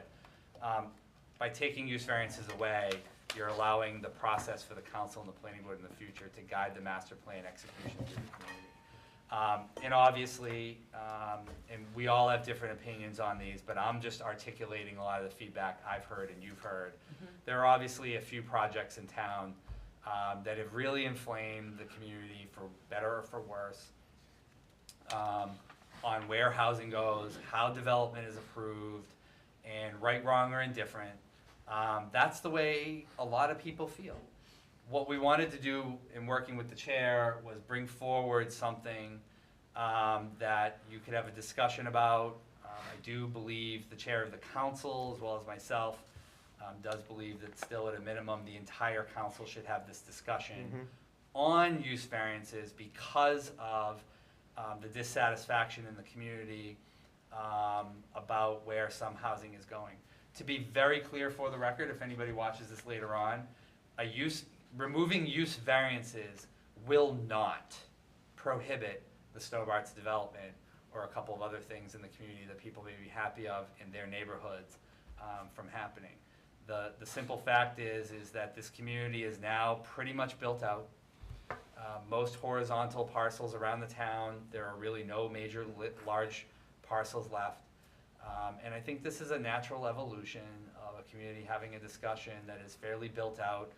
And in the future, I think as we talked about on some of the other agendas, we're talking about redevelopment. There's going to be a whole bunch of other dynamics, similar to the town of Needham 20 years ago, where different things are going to be happening.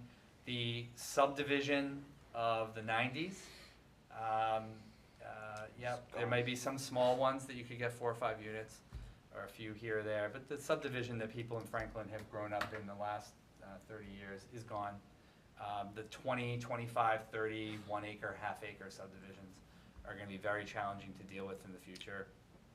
And so at this kind of crossroads that I think a lot of people are talking about, I think this is an important discussion for the community and all of you to have about whether or not the ZBA has too much power, whether or not unelected people should be handling these very divisive issues in the community. And you know, I think it's a conversation that probably has been waiting some time to be had. So given the fracture in the community, given the fact that 35% or 36% of the community feels like it's headed in the wrong direction, a big part of that is development. And a big part of that is density, and a big part of that is building height. And a big part of that is community character. And so, unfortunately, a few projects have inflamed some of those tensions. And so before you tonight is a simple bylaw proposal to eliminate the ability for the ZBA to grant use variances only. It would not affect any dimensional requirements. So, thank you very much. Thank you, Jamie. Amy, do you have anything to add? No, I don't have anything to add. Gus? He's like probably, Gonna unmute. yeah. Hi, sorry. What did he say? You know, Jamie brings, am I on? Yep. Yeah, Yes. yeah. You gotta talk loud, though. Yeah, I'm trying. So Jamie brings up great points about what we hear, what we see, and how frustrating it is sometimes with the jobs that we do. And I'm not a complainer. I like and love the town I work in and I live in. But the complaining about where we're doing things and how we're doing things, it's something that's happened, and we want to make changes. And I don't have too much more to say about it other than I want to listen to what people have to say about it. I know that sometimes use variances are good. We had several different things over the years that have had use variances that were good. And that had to do with assisted living, and the hotel was a little bit, it was a little bit of a conflict with the last hotel that was approved, and the location that it went in, but that was also a use variance. It brings good income into the town. I think that everybody here on this committee and everybody that's in the room has great ideas. We put our heads together when the going gets tough. I think that if there's some middle ground, I think there's going to be some opposition to it tonight. Maybe not, I could be wrong, but I think there will be. And if there is, my suggestion is, can we meet somewhere in the middle? Do we look at housing as more of the culprit, so to speak, than any other type of use variance? But that's all I have to say right now. I just want to listen to what people have to say. Okay, thank you, Gus. Attorney Sorrell. I just want to give a little historical perspective. Zoning in its present form was not enacted until relatively recently, the 1930s. I don't know when it was actually adopted in Franklin, but at any rate, it was no earlier than that. At the time that zoning was developed, obviously, therefore, there was a lot of pre-existing, and you were imposing or superimposing planning on existing. Right. And the legislature recognized that there could, as a result, be hardship cases that they couldn't anticipate.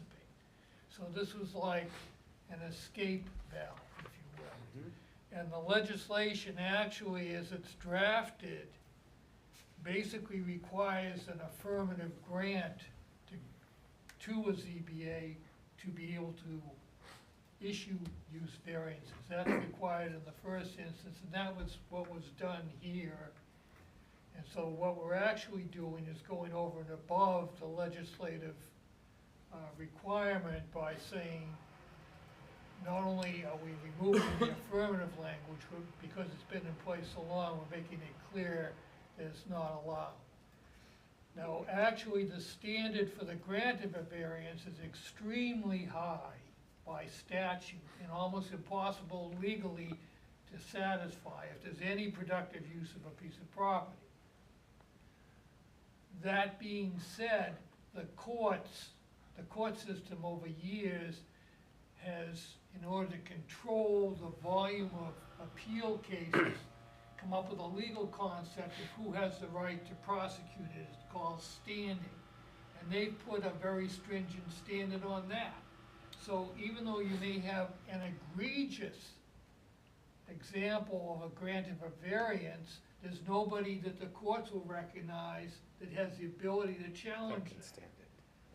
So this is really a protection, and again, you've got a whole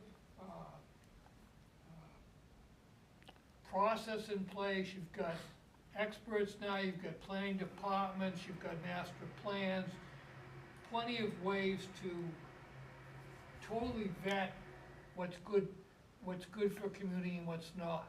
And that's a dynamic process that's available to change, living, breathing, as you said earlier, going forward.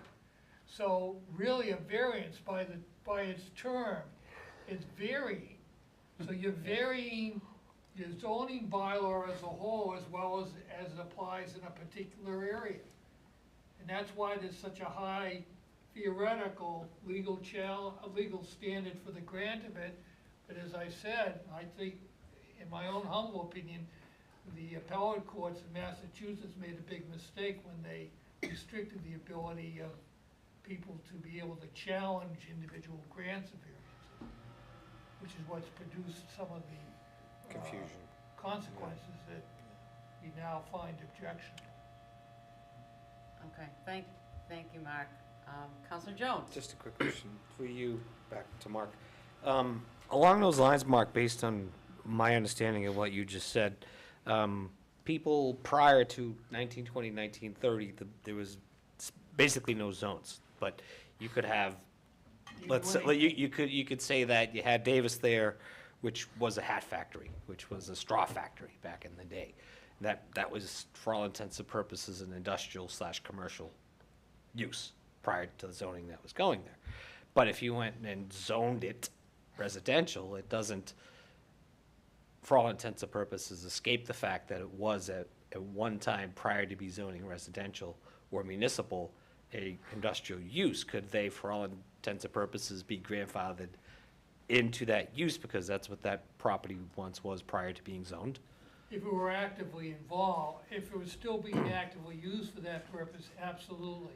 But there's provision, if it's either abandoned or discontinued, you lose the grandfathering. Okay, thank you. That was my confusion. I had figured as much, I just wanted clarification, because what I'm getting at was based on what you Just said. because it's in the history of the property, that Doesn't mean that give just you can't rights. rear its head. Right, But, okay, correct. okay, just curious. Okay. Yep, thank Okay. you. Thank you, Counselor Jones. Counselor Sheridan? Counselor Frangillo? Oh, you need your microphone. Sure. Yeah, getting settled in. So, it's my understanding that we are struggling as a community to pay for the services that that our residents have come to expect. And one of the opportunities we have to help pay for those services is to allow for new growth it seems like handicapping our ability to accept new growth, however small, seems like the wrong direction. I just don't see the call for this. We did have a large master plan. Nothing in the master plan talked about removing the flexibility of development in town. In fact, almost all of it spoke to increasing the flexibility of development in town. You know, if we're looking for a compromise in this, then I would love to ensure that our zoning is in line with the master plan or a larger vision of what Franklin could be. As it is, we invented zoning and overly restrictive zoning to give the power to the planning board and zoning board to have case-by-case, you know, debates over what should be allowed. I don't think that should be the paradigm of development in Franklin, but it doesn't mean removing power from our approval boards, at least not until it means actually ensuring that the types of uses and types of development that we want to allow in town are actually able to be built in town. Only then would I want to consider our ability to, you know, veer from that predetermined plan.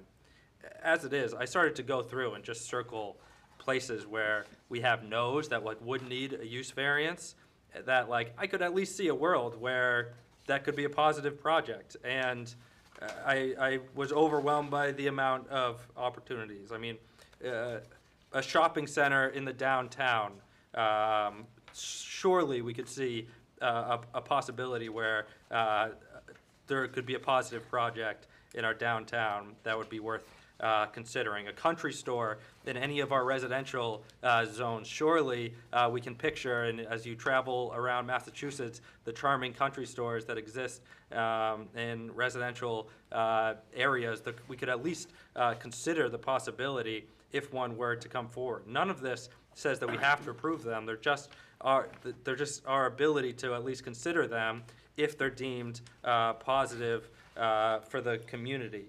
Charities in any of our residential zones or business zones or our industrial zones, none of those would ever possibly be allowed. Surely we want to at least consider the possibility of those. A small art gallery in our residential areas or our business areas. Any of our arcades, as our friend here is always talking about. Surely we would want to at least consider that as a possibility if something were to come forward, and happy to talk about more opportunities. I just don't see this being a call from our group. I don't think it's anything that we've been talking about. I'm happy to consider it if it's coming in pairing with an actual vision for the type of development that we do want in Franklin. I don't see the reason to further handicap our ability to at least consider positive projects for the community. Thank you, Councilor Frangillo. Joe? Sure, this is the main reason why I'm here. I'd like the chance to speak this out slowly so I get it right. I think we all know why we're here because of this. It's common sense why we're here. Social media, people complaining all the time. I understand it's a challenge. It's tiring people out.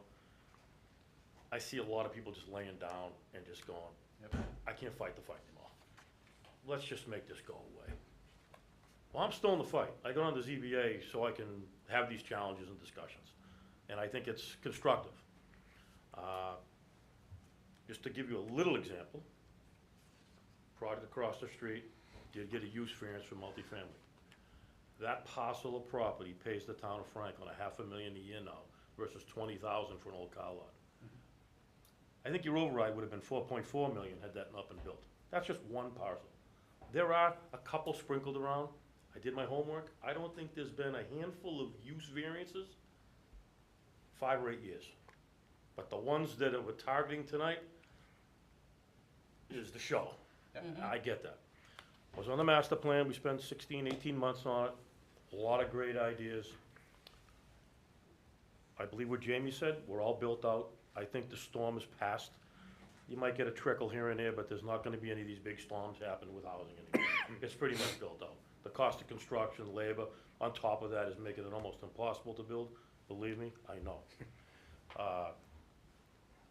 We talked a lot about, and one thing he didn't discuss just now is these bylaws just don't, everything doesn't change in a day. It takes a long time. Right. So, we talked a lot on the master plan about like a little neighborhood market. That's a perfect example of a use variance where maybe the neighbors will come together and say, this is a great idea, it works here, but I don't want the whole street zoned. And you can't spot zone, you're gonna do a whole area. You may not get the support of a neighborhood to do that, but maybe one small farm stand on a side road possibly, you might get the support to come in and say, yeah, we'd like a little neighborhood store. Converting single-family homes that are larger into a 2 or 3 family in some districts, not allowed, needs a use variance. So now we're kind of restricting that 2 or 3 family you wanna do, it affects that. What else I have written down here? That was a perfect example of the arcade. Yeah. I was in that business years ago with entertainment, and liquor, and pinball machines and everything. I don't believe arcades belong everywhere in town. To give a whole zone and a whole area a blanket permit for arcades, I don't think you wanna see pinball machines in every corner and arcades and people hanging everywhere in small places. But give you an example, the Mill. What a great spot that would make for an arcade in that Mill. Snack trail, all that stuff. You might get the support of everybody to say, that works, like a mini Dave and Buster's, or some, just ideas like that. But maybe go to the Economic Development Committee meeting, go to a tech review meeting, get some support from people before they come to a ZBA. I don't recall much, I've only been in the ZBA a while, but I've watched the meetings for years. I never seen a lot of input from the town on variances. It's pretty much left alone just on the 3 members. There's no pieces of paper coming, well, this went to EDC, it went to tech review, there's some support here. There's no neighbors in the room, this might work. Let's continue this, do some homework on it. But it's one more tool in the toolbox. By taking tools out, it makes it harder to develop. People come in, we don't know, like, we didn't know this would be around 20 years ago, we didn't know electric cars would be around like they are today. To just take that off the plate, it's never coming back once it's gone. And someone's gonna sit back and go, you know what? Here's an example where I use variant, geez, we lost a great opportunity. The downtown, a guy wants to do the whole downtown over, not allowed, sorry, sir. By the time that goes for zoning changes and attracts so much attention and so many people and social media, everybody lays down.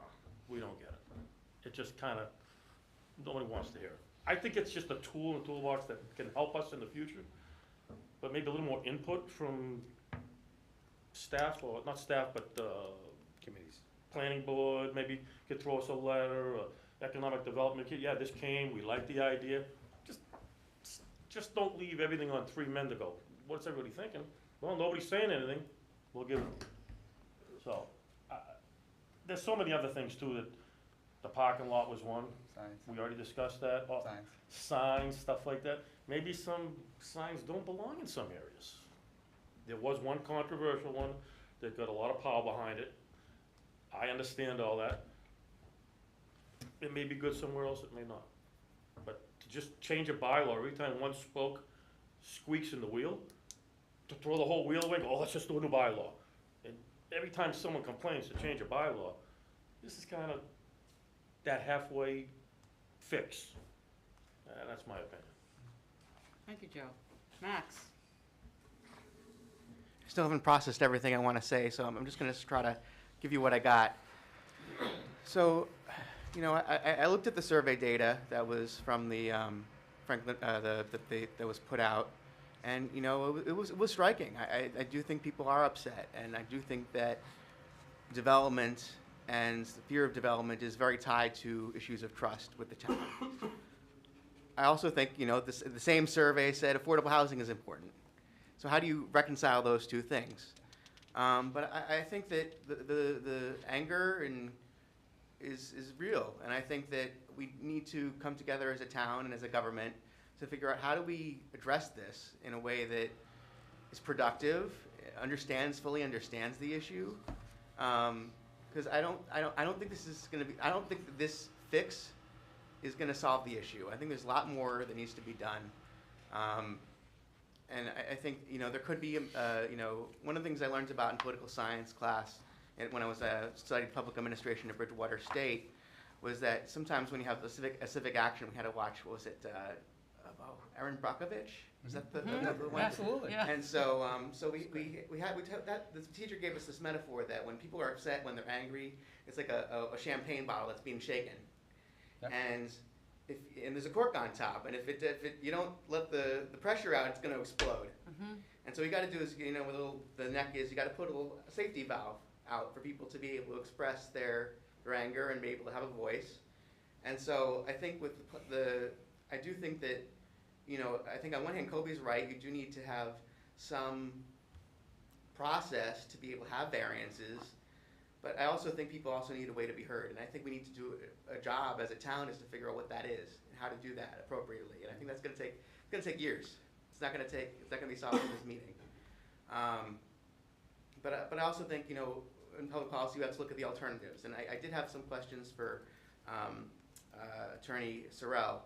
And they're just off the cuff. I try to come up with crazy ideas. A lot of them don't work. Is there a way for us to, in our bylaws, allow standing for people in the town to appeal to a court, but not apply monetary damages or anything that would cost the town money? No. Okay. The courts have the final say. You can't confer what the jurisdiction that they're the final say on that. Okay. And the other question is instead of requiring a majority vote for the ZBA, can we require unanimous consent of both the associate and the I mean, I don't know if that would require a charter change. It's a statute. The statute. So there's no way to change the composition or the thresholds or any other bar for how these things come out of the ZBA. It has to be unanimous by the ZBA for a variance or any other zoning relief. A 40B is only majority vote. Again, both by statute. State statute. And is the size of the ZBA set by statute? You can have 5. The charter would need to be amended. Yep. To go to 5, and then take off the associates would be permanent members. Because if it's required to be unanimous, if they were allowed to vote, that would raise the bar just a little bit. No, if it goes to 5, then you're allowed, I believe, to go 4-1. 4-1, yeah. But it's still one more than, oh. So I just some things to think about. I don't know if there's any other options with regards to this position. I do think that, you know, I'm not sure where I stand on it exactly, but I do think that ultimately, as a town, we got to, you know, figure out where this anger is coming from and what we can do about it. And it's not going to be easy. So thank you. Thanks, Max. Did you want to say anything else? Yeah, I guess really quickly, just so that's for the record, changing the charter requires a ballot vote after a procedure that is very cumbersome. Unfortunately, I would also argue that 5 members on the ZBA is probably a better number, especially given the size of the community, but there's very limited amount that we could do about that without, I think, to Max's point, just a broader strategy. I do agree with pretty much everything Kobe said. I agree with almost everything Joe said. I do want to say this legislation is probably by far the most significant thing that you guys have considered all session. This is a seismically large decision with ramifications probably far in excess of almost anything else we've done in the 2 years. And just so folks know where this is coming from, a lot of this is coming from this very deep-seated anger and distrust. You know, I'm sorry if I get a little emotional, but like some of the conversations I have had with people are really awful. Some of the things that people have said to me personally, to many of you, to you, people around this room, have been incredibly hurtful and very depressing. I think change is one piece of this. The last 6 years, we as a society have decided that we're going to kind of blow off and try to move forward the significant amount of disruption and change that has gone on in every one of our lives in different ways the last 6 years. I think what you are seeing is a lot of development is popping up on a proposal I can't think of one, or very few, I should say, in which the neighborhood rallied around something. Summer Street, Pleasant Street was literally a gift from God, and was just shredded apart by people. Stobart's obviously, we knew Grove Street wouldn't because there's nobody there. And I think the juxtaposition of where people live and where things are being proposed versus where they're not one person barely showed up at the Grove Street hearing because nobody was next to it. Even though everybody else is angry about housing, but they never showed up at that because I think at the end of the day, this really has to do with a lot of NIMBYism. And it just is. Be that as it may, to see the data and the set about the pathway, the quality of life is at a 99% approval rating, but people think 1/3 of the public thinks we're headed in the right direction is a deeply long gap. Yeah, in the wrong direction. I just want to make sure I emphasize that this is not something anyone on our staff or any other person is pushing. Out of all the feedback I've received myself, in addition to for review, plus the other 5 members of the council and the planning board, and going to ZBA meetings myself, there's a chasm in this community, and I think on this issue, removing use variances holistically, generally the ethos from my standpoint is this is a very bad idea. On the same end, I also am trying really hard, and I am respecting people's incredible amounts of very vicious anger. And I don't think this has been something that I'm making melodramatic here. I mean, what people have been saying is incredibly disturbing. And development in town is a part of that. It just is. And it's not just Stobart's. Last thing I'll say is the friendly 40B policy, which we're going to go through next week at the council meeting, was intended by all of us authentically to recognize that these very challenging applications were going to come before the town council. The staff thought it was in our best interest to try to guide you with some sort of framework. And a lot of the feedback was, hey, planning board, conservation, ZBA, they're the boards that deal with all this stuff. There's the expertise. Let's get some feedback. All those boards thought that was a really good idea. They did their job. And yet when it gets to you guys, I'm not surprised that one vote was 4-5 and one was 5-4. That shows some of the division in the community. That's okay. That's healthy. But what really shocked me was the reaction that people thought that engagement that we gave them, the more notification. Most people from Stobart's they went to the planning board hearings. They offered feedback at the Conservation Commission. There were concessions made. There were improvements to those projects. And yet, I feel like at the end of the day, the anger got 3 or 4 times as bad. So we gave people more headway, more opportunity to comment, more engagement. Everyone knew of those meetings, yet somehow the engagement turned the other direction where it's become, we've had police officers at 4, 5, 6 ZBA and planning board meetings with civility. And the relationship back was, it's all the town, like the citizens, there's no two-way street on this. It's definitely, to my view, and I know this from the tech review staff, it's rocked our boats of what do we do? And how do we referee the incredible amount of comments that came through your master plan process to support a project like Stobart's through the master plan? That's copacetic with what y'all heard. But then there's this other side, not just the NIMBYs, but the politicization of this stuff has gotten extremely vitriolic, and I don't think it's just social media. I think but I think that there are some incredibly raw feelings in this community about this issue. And I think, I have to say it, I think the ZBA over time, in my 10 years here, has been incredibly excellent at doing a great job helping 95%, 98% of homeowners and businesses in this town have received supportive variances through dimensional or uses.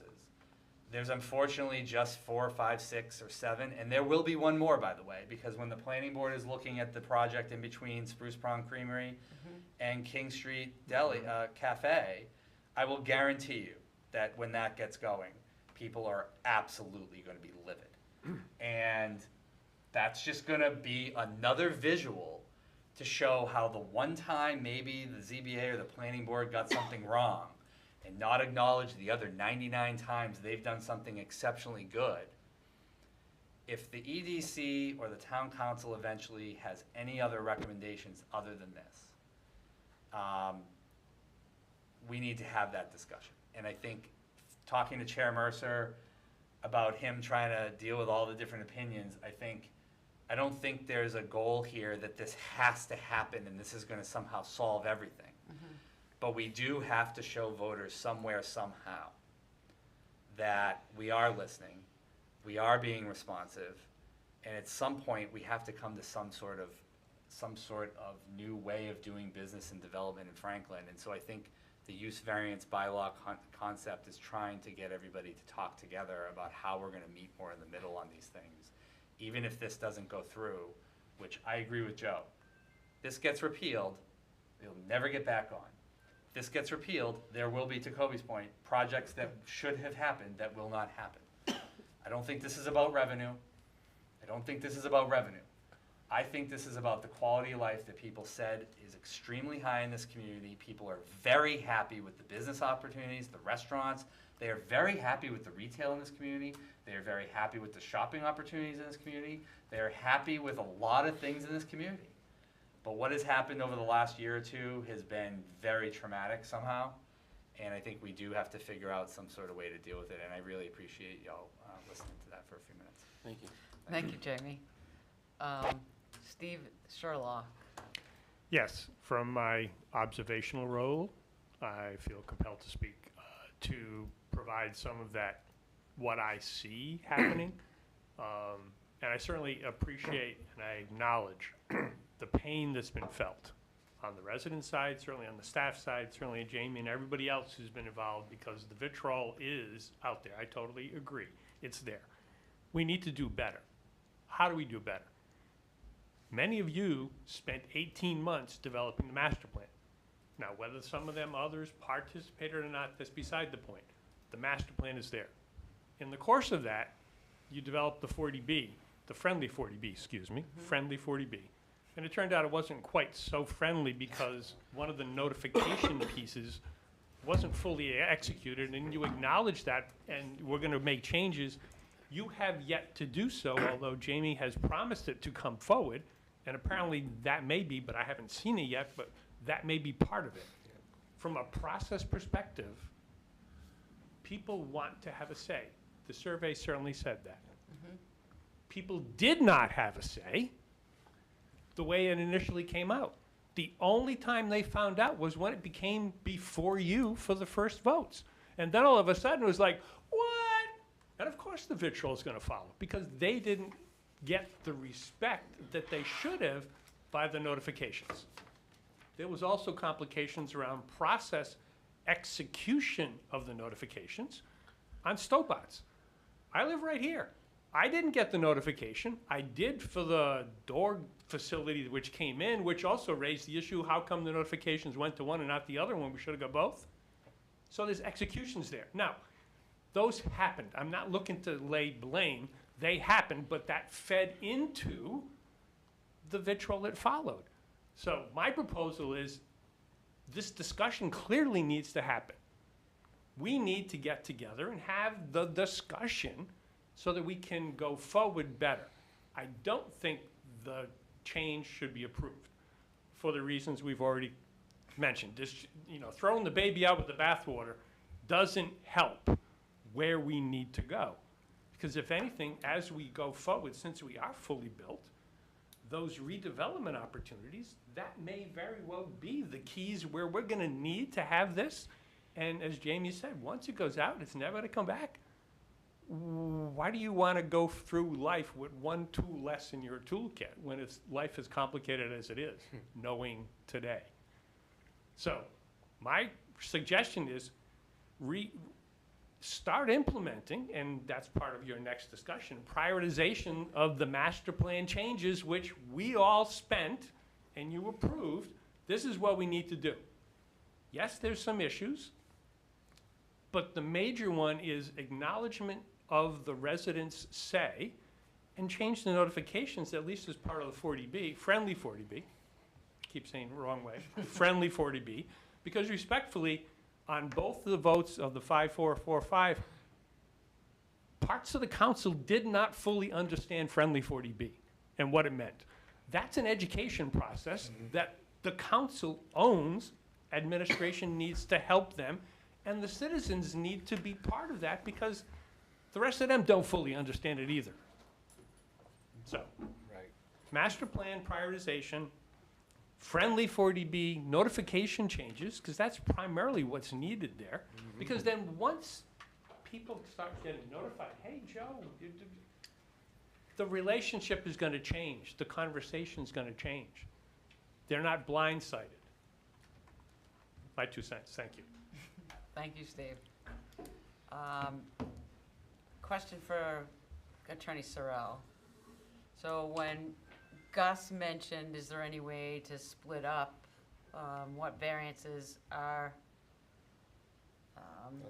allowed for uses and not allowed for uses, is that possible?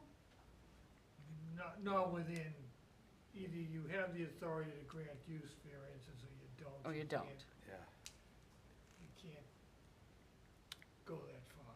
Okay, all right. And you know, I agree that with the survey, with the third of the people in Franklin who don't like the direction we're going in, to me was really, that actually was kind of hurtful.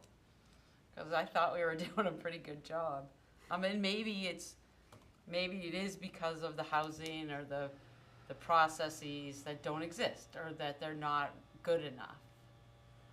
I think Joe's idea about a process for the ZBA would be really helpful to the ZBA, and I like that idea.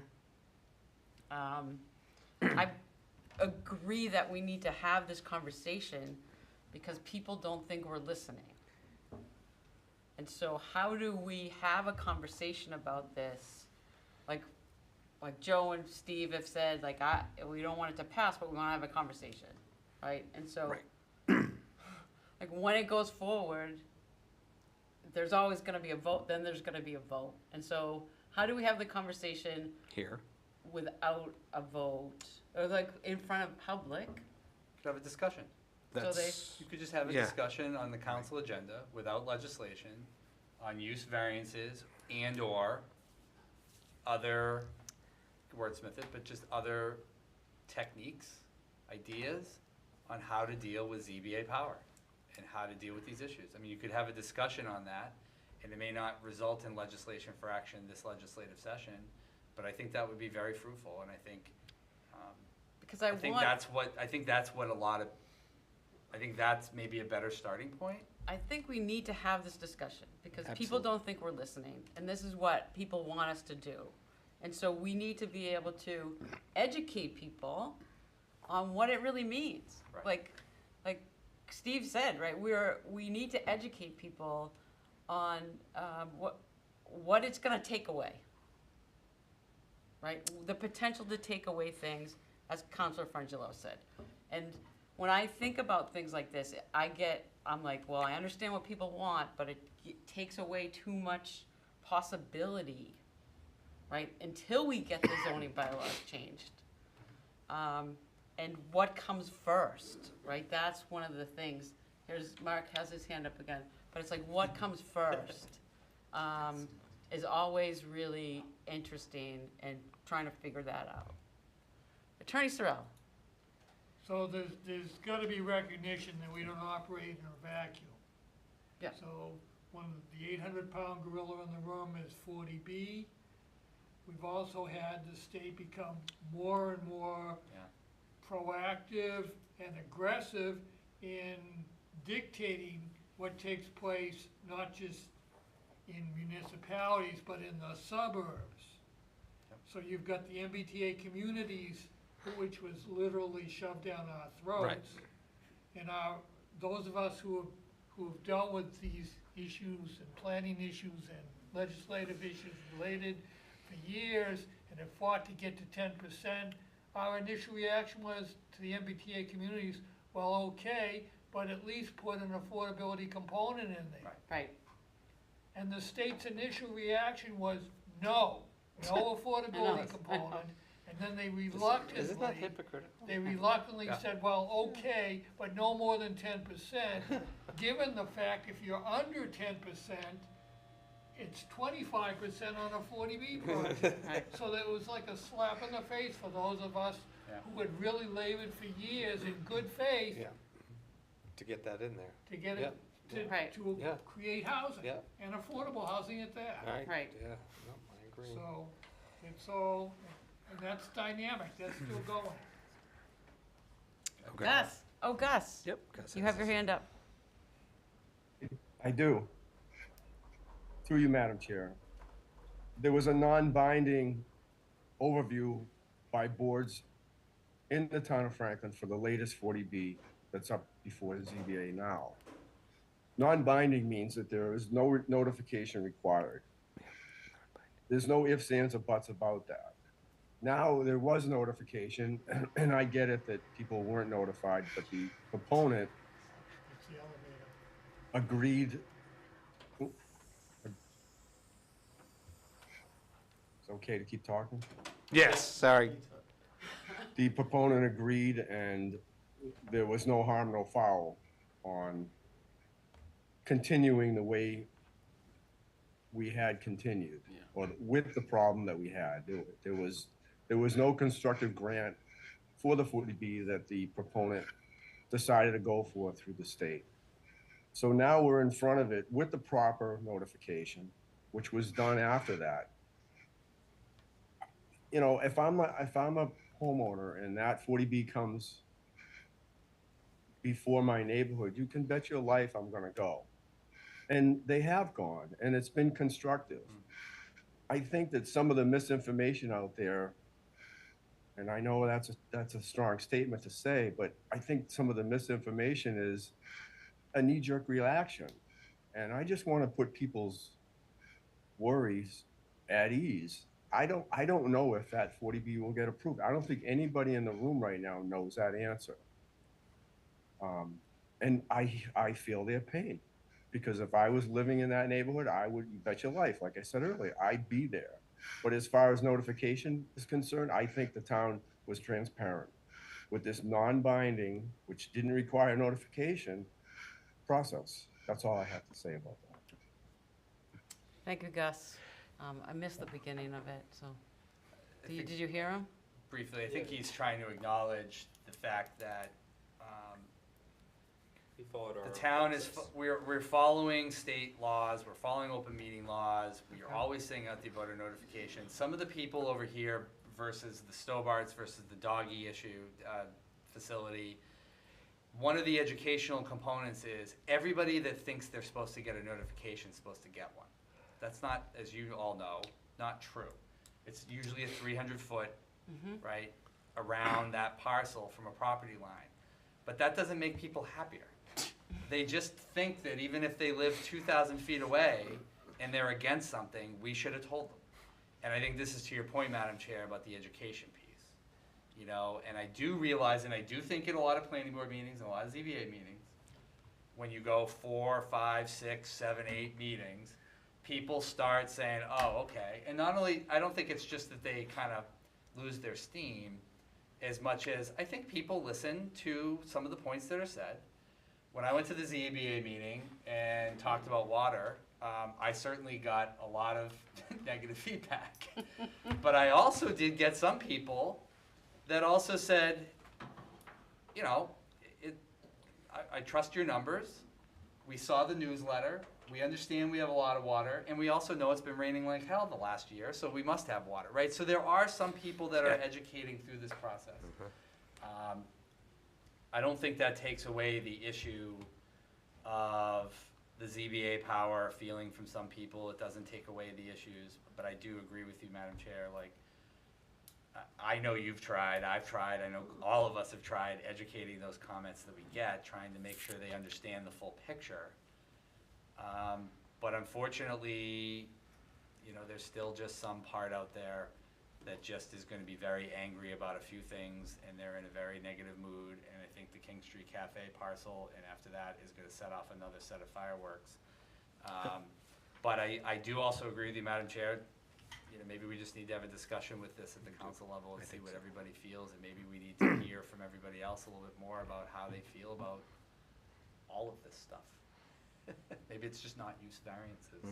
Any recommendations you have to myself or Tom or others, I mean, I think we, you know, trying to do this, you know, next week, you know, maybe we have to have a broader discussion about about people's unhappiness and all this other stuff Thank you, without Jamie. legislation. Thank you, Jamie. Counselor Jones? Thank you, Madam Chair. Listen, my 2 cents on this, really, everything that's been said is very well said. I'm not gonna certainly repeat anything that anyone has already said. Steve, well said. Joe, well said. You know, Kobe, well said. Everyone's so far. My only problem, really, at this point is this kind of goes back to what was said earlier about by taking something away, the possibility of putting it back is extremely challenging to do. What I've perceived from the information I've received tonight is this would kind of handcuff us in a sense. And I certainly don't want to handcuff us. Why? Because that just adds more confusion to things. And that just, the question that pops up into my head is, who would then ultimately take on that responsibility if such a variance, another variance, were to be proposed in future, you know, for any future reason? I think one of the things that ultimately people are feeling is somewhat of the politics that's going into this. I mean, the fact of the matter is the Zoning Board of Appeals is a political body that it's appointed by the town administrator, proposed by the town administrator and approved by us and the council, that ultimately it's a body that can change. That's really the only best way I can say that, is that can change. But I think upon those feelings, I think this kind of harps back to what's been said here. We need to sit down as a council and as a planning board and with the ZBA and with the administration and look at many of the ideas that came out of tonight and say to ourselves, how can we improve this process? How do we make it so that the public, whom is the angry person in all of this, can feel comfortable in having A, trust, right? B, that they're being heard when they have a problem, instead of just being discounted and what appears to be ignored in many instances by various people. But the fact of the matter is, I don't feel comfortable just explicitly cutting something out just for the sake of cutting something out without having enough information. One of my questions to either Jamie or to Gus or to Joe or to Mark, how many instances have there been, let's say, hypothetically speaking, in the past 10, 20, 30 years, where this has been necessary? Where's Ben to What do you mean? To do What is Right, it? to do a use variance. I'll go to Joe. Well, it would be, I'll give it, I know of a couple of them. One is up on Upper Union Street, there was an empty building there. Right as you go by the hotel, it was abandoned, there was a fellow, Pat Ridgway, bought it. So that's Beautiful spot two. for a mechanic shop, not allowed, went for a use variance. Perfect fit. I mean, there are several all over town. But I'll give you a good example. Let's pretend we're the ZBA here tonight, because I've had people ask me about this white building that's been for sale up here for like 2 years now with a for sale sign. I think it's a dentist building up on the left. Yeah. Big one. And a lot of people are like, oh my God, that's a great opportunity. And one guy goes, listen, I wanna just open up my whole business down below, and I'd like to put 5 or 6, 100% affordable units upstairs. Walk into this, can't do it. I don't think anybody in the room here would vote no for 600% affordable units on top of that second floor and have a commercial use on the bottom. There'd be no reason to vote no. It'd be a perfect fit. That's just an example of things that can pop up that we're not thinking about. It just, things happen. And I don't think the public would object to something like that. Small, little, affordable unit like that. We're not talking hundreds, 50s, 60s. You know, I mean, I don't know if the public would not object, but, But, you know, on average, how many have there been in the, say, past 10 or 20 years? Maybe a handful? Gus might know. Gus has his hand up. Gus, Can we well, go he to had Gus? his hand up. Hey, Oh, Gus? shit, sorry, I forgot to lower my hand, but, Oh, you know, like I said earlier, it's assisted living, it's a hotel, which the hotel brings us in a lot of money. And I get it, sometimes people don't want to hear that, but that's what keeps this town moving, development. And, you know, I'm torn between development and what I hear every day. Right. And I want it to be a perfect Franklin, and nothing's perfect. But we do the best we can. And you hear it every day. Everyone in this room hears it every day. What they don't like about the traffic is that's like Mark Sorrell said, the gorilla in the room sometimes. It's just, I grew up in the area and I understand, and I don't think it'll ever be Framingham. I just don't see that ever happening. Jamie brought up a great point. A lot of things are built out now. We may not ever have to worry about a use variance again, but I think there's been a message sent, and that's why we're here today. I hope everyone can hear me this time. Yep, we can hear you. Yeah. I think it's a strong message, and we hear you, taxpayers, homeowners, everyone, people that work in town, people that have to drive through town. And the frustration level is high about getting through town. I don't have an answer for that. With no more development, we're still going to get more traffic because other towns are developing. I just don't think you stop everything, but like Mark said, you can't. It doesn't sound like you can customize a use variance to work the way you want it to work, is what I heard. I'll listen to everyone else. that's what I understood too, Gus. Thank you. Joe, one last comment? Well, I'm on the ZBA, why can't we have a workshop where we get several members of different boards to get together and talk about the direction we wanna go and these ideas, so that the board members feel what you feel.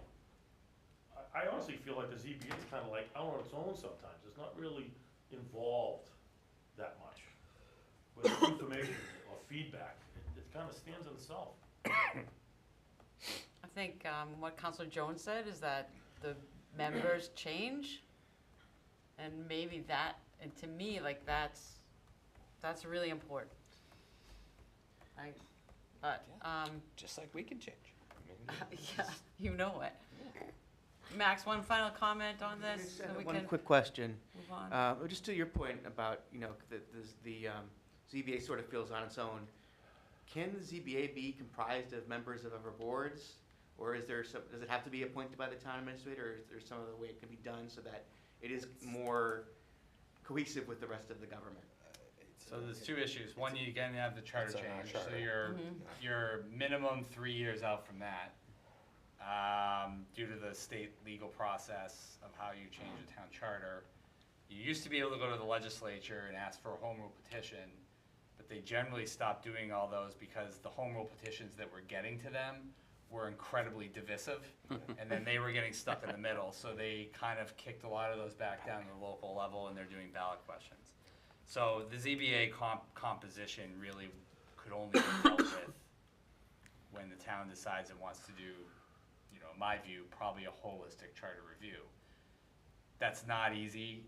If you think overrides are hard, holistic charter reviews are probably the one thing that is worse than an override.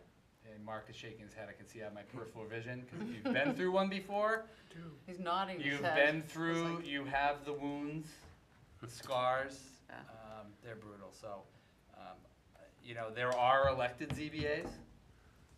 In my view, that is 100 times worse decision, because now it's pay to play. So now you have ethical problems. Oh, yeah.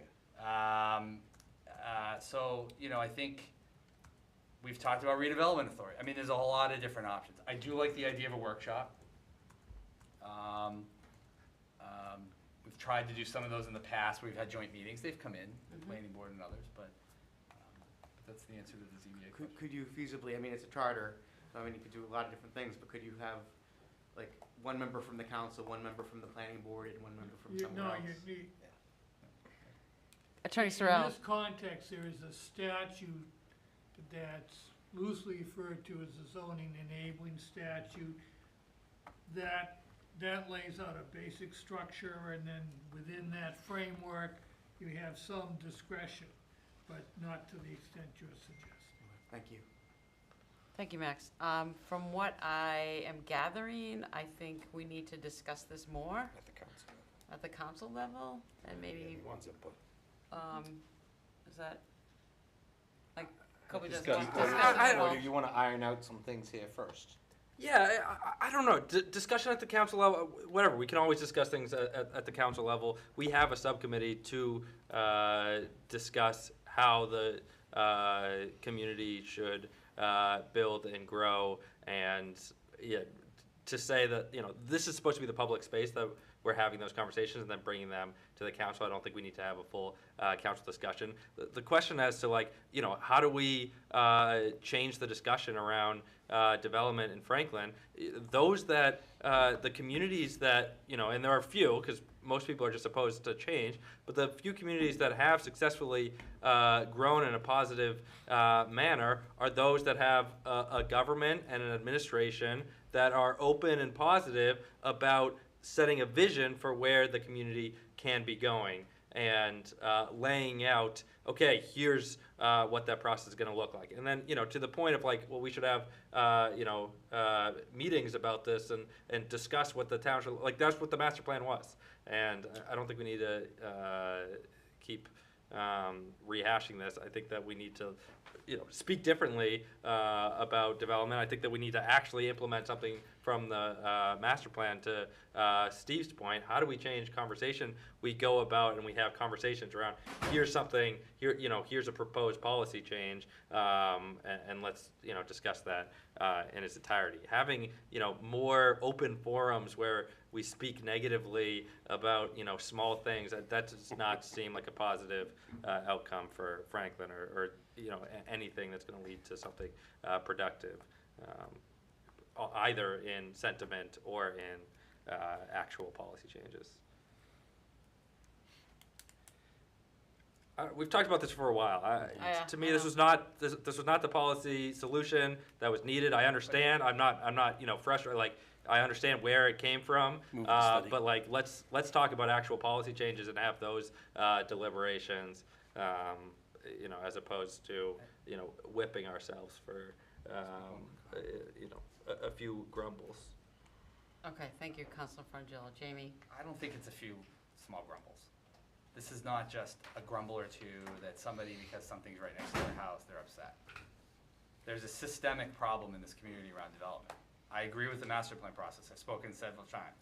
Some of your colleagues on the council, some of your colleagues on the planning board, some of your colleagues on other boards, Conservation Commission, and even just citizens, are enraged about this issue. This isn't just minor. But we're pointing the finger in the right direction. But I do believe, and I understand your concern, that, like, opening up more discussion, but I think to Councilor Hamlin's point a minute ago, if we're not having discussion, we're not listening. And if we just keep pretending as if, well, I get my way and I want my priority and I like things my way, we're not moving an extra inch towards other people who are incredibly upset. And the more we continue to dismiss the incredibly upset people, especially some of the comments I know we've all received, which are incredibly harsh, we're not, I don't believe, just my opinion, one minute's trash, just not doing our due diligence to talk to people about things that are incredibly concerning to them. Whether it's NIMBYism alone or not, isn't really the point. People are feeling very vulnerable, they're not feeling heard, they feel like we're blowing them off, and we're not doing anything about it. And 100%. And I think to some degree we can't, just because I may feel one way about how development should be in town, or Glenn feels one way, or Melanie feels one way, is really not the point. I think everybody on an elected body in this community at some point has to start listening to more people and having some sort of more compromised dialogue to make people feel like their voice matters within the discussion. And that's I think, the germane point of what we're trying to get at here. I think what we should do is, we should move on to the next agenda item, because we have discussed this a lot. But maybe we can talk to the chair of the council and see if what he wants to do about this, because I know he wants to address the fact that people feel like no one is listening. And I think we need to do that. So we'll figure that out, but we'll just move on to the next, right? Do we have to? Well, there's no, this is listed on the agenda as a discussion. It's not listed as, All right, okay. as a So, as a bylaw. So we're gonna move on. Well, it says discussion and recommendation. And And recommendation. Then I'm gonna make a motion. You're gonna make a motion? I'm just gonna make a motion to move this to council for full discussion, not recommendation at this time. For further discussion, and This not bylaw or not, something else? Or not, like- not this, well, just this discussion on use variances. I'm not recommending, sending the zoning bylaw amendment 25-941 Yes, well, I don't as think we written. need a vote, do we? No. Just as long as, I mean, you'd have to have some board consensus, so Right. if two of you feel like you should have a discussion and two of you don't, that's a little awkward. I feel strongly that we're pointing the finger in the wrong direction, and it's not gonna lead to positive conversation. If the question is, how do we, talk about, development and the vision, of Franklin, great, let's have that conversation, and let's have it based around, the master plan. If the question is, let's accept the, someone's idea that the reason behind frustration in town is use variances of the zoning board, that to me seems like an unproductive starting place for a conversation about the future of Franklin. I think we agree. Yep. I definitely agree with that. But I still think we need to talk about it the right way. Yes, How's that? I Is agree. that okay? Do we all agree? yes. Talk about it the right way, not like negative, positive, right? Yes, Yes. okay. Okay, let's move on to, Corey's been waiting patiently. Oh, Point of order, was there a motion made and then not seconded? Well, the motion, yes, the It was motion not seconded. was the not. motion was not seconded. Just wanted to clarify for the record. Yep. Yes, yes, thank you, Steve. Amy? Corey? Yep. Corey, Amy? I invited Thanks, Mark. Corey here because she's been Oh. doing a lot of this work as well. Thank you, Mark. Thanks, Mark. Amy, like, Always a way to break the ice. On a more positive note, FIFA World Cup 2026 Yes. is less than 1 year out. Cool. Planned for June 11th, 2026 to July 19th, 2026. So we're kind of still gathering information, trying to understand what this might look like for Franklin, but I'll just give everyone a little update of what we know so far. If people don't know, the FIFA World Cup is a 104-game tournament featuring 48 teams across 16 host cities in 3 countries, Canada, Mexico, and the United States. Gillette Stadium, which will be called Boston Stadium for FIFA World Cup, will host 7 different matches, including 1 quarterfinal, which will be held on Thursday, July 9th. That's in 2026. We will not know the teams who will be playing until December of this year. After they go through their preliminary. Yeah. And then all the other games will take place prior to that July 9th date from June 16th to the 29th. Base camps will be set up in this area 3 to 6 weeks ahead of the tournament. And we anticipate that fans, once they come here, will stay for several days, if not weeks. And they'll be looking for things to do. In speaking with FIFA, the fan zone licensing will be required for watch parties, activities, any kind of vendors. And that's gonna potentially limit our ability to do some things here in town. Because there'll be some. No watch parties? Sorry. It's the whole ball of wax. Astronomically expensive.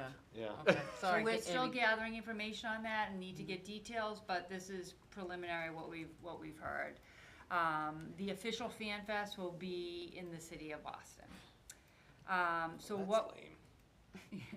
Correct. So we see this as an economic opportunity for the town, as an abutter to Foxborough and Gillette Stadium. We started some planning with some of our internal teams. First with the Mass 250 campaign, we thought that that would be a good way for us to just kind of get some of our teams together and work on some activities here in town. We also pulled together, you know, our department, town administration, recreation, police, fire, Corey's department, and met with Neil Doherty, who is the director of government relations of FIFA World Cup Boston, to kind of understand, you know, what we can, what we can't do, whether there's a need to utilize our playing fields, you know, what the need might be for some of the teams, you know, some of the fans. We understand from speaking with him that they do not use turf fields, which I did not know. So I don't think that there'll be a need there for them to utilize any of our fields. They do require hotels for the teams, but the teams kind of have scouts that go around and look for certain aspects, you know, different facilities within the hotels that they would be looking for. So the expectation is they'll probably be using hotels in the Providence area, Boston area, and then coming in. But it's certainly our hope that the hotels here in Franklin will be utilized for the fans and the festivities. So, we also have met with the 495 Metro West Partnership, who has been in contact regarding, you know, regional advertising and regional events that might be taking place in the area. And we've participated in a MEMA webinar, which has all of our public safety officials on it to talk about what this is gonna look like for the entire region. It's essentially like having 7 Super Bowls. Yeah. So it's gonna be a lot of activity, a lot of people, you know, just a lot of coordination among our, you know, public safety officials as well. We also, I believe, have the 4th of July festivities in the city, as well as here in Franklin. The tall ships will be coming at the same time in the city of Boston. And the Highland Games will be nearby in Sudbury. Nice. So there's gonna be Being Scottish, I like a lot going on during that time. Corey has been working on, you know, really coordinating some of this with, putting an ad in the 495 Metro West Partnership booklet, just kind of, you know, what Franklin's all about, come to Franklin, some of the restaurants that we have. She's also been creating a town travel guide, and we're gonna be doing an art symposium, in September, and she's working on a pop-up art installation that we might be able to use, during that time, but then bring it into, you know, the fan festivities as well. We'll be working on some hotel outreach, very soon. Transportation planning will be needed. Again, regional, state advertising, just letting people know what we have to offer here in Franklin. Around the same time, we'll have our Porch Fest, again, 4th of July activities, farmers markets, concerts on the Common. I'll have my porch So, you know, the hope is to utilize some of those things that are already happening, but maybe make them bigger, or, you know, Yeah. kind of parlay some other activities around those activities as well. I don't know if Corey wants to Do I say just talk into anything. this, or do I have to touch it? Yeah. Hello. Okay.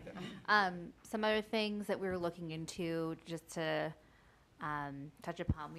I've been looking into how do we alert like Uber drivers around the area, and also doing potentially like a shuttle service areas in town, bringing people directly from hotels to the events that we'll be hosting. Some other things that we've been looking to do is really amp up that Americana offerings that New England has. So something we've talked a lot about is a Found in Franklin market, and having like an artisanal market based off of handmade goods that are in Franklin, but also in the region area. I think that's pretty much it then, Yeah. thinking of what we've been going over, but yeah. Thank you, Corey. Yeah. Anything else? No, I think that's really just where we are in our planning stages, Yeah. and we'll have more, you know. Oh, one other thing to boot is trying to figure out marketing language that we can express what we're doing without having to pay FIFA a lot of money. Ah. So getting creative of how describing our events as well Right. is happening. In different languages as well? Yes, so that's something else we talked about with Stacy too, with her international guides and Mhm. getting ourselves out there. Great, Mhm. thank you. Counselor Jones? Thank you, Mel. I appreciate that. First of all, there's so many reasons for me to be excited about this, and one is as a construction worker, anytime that you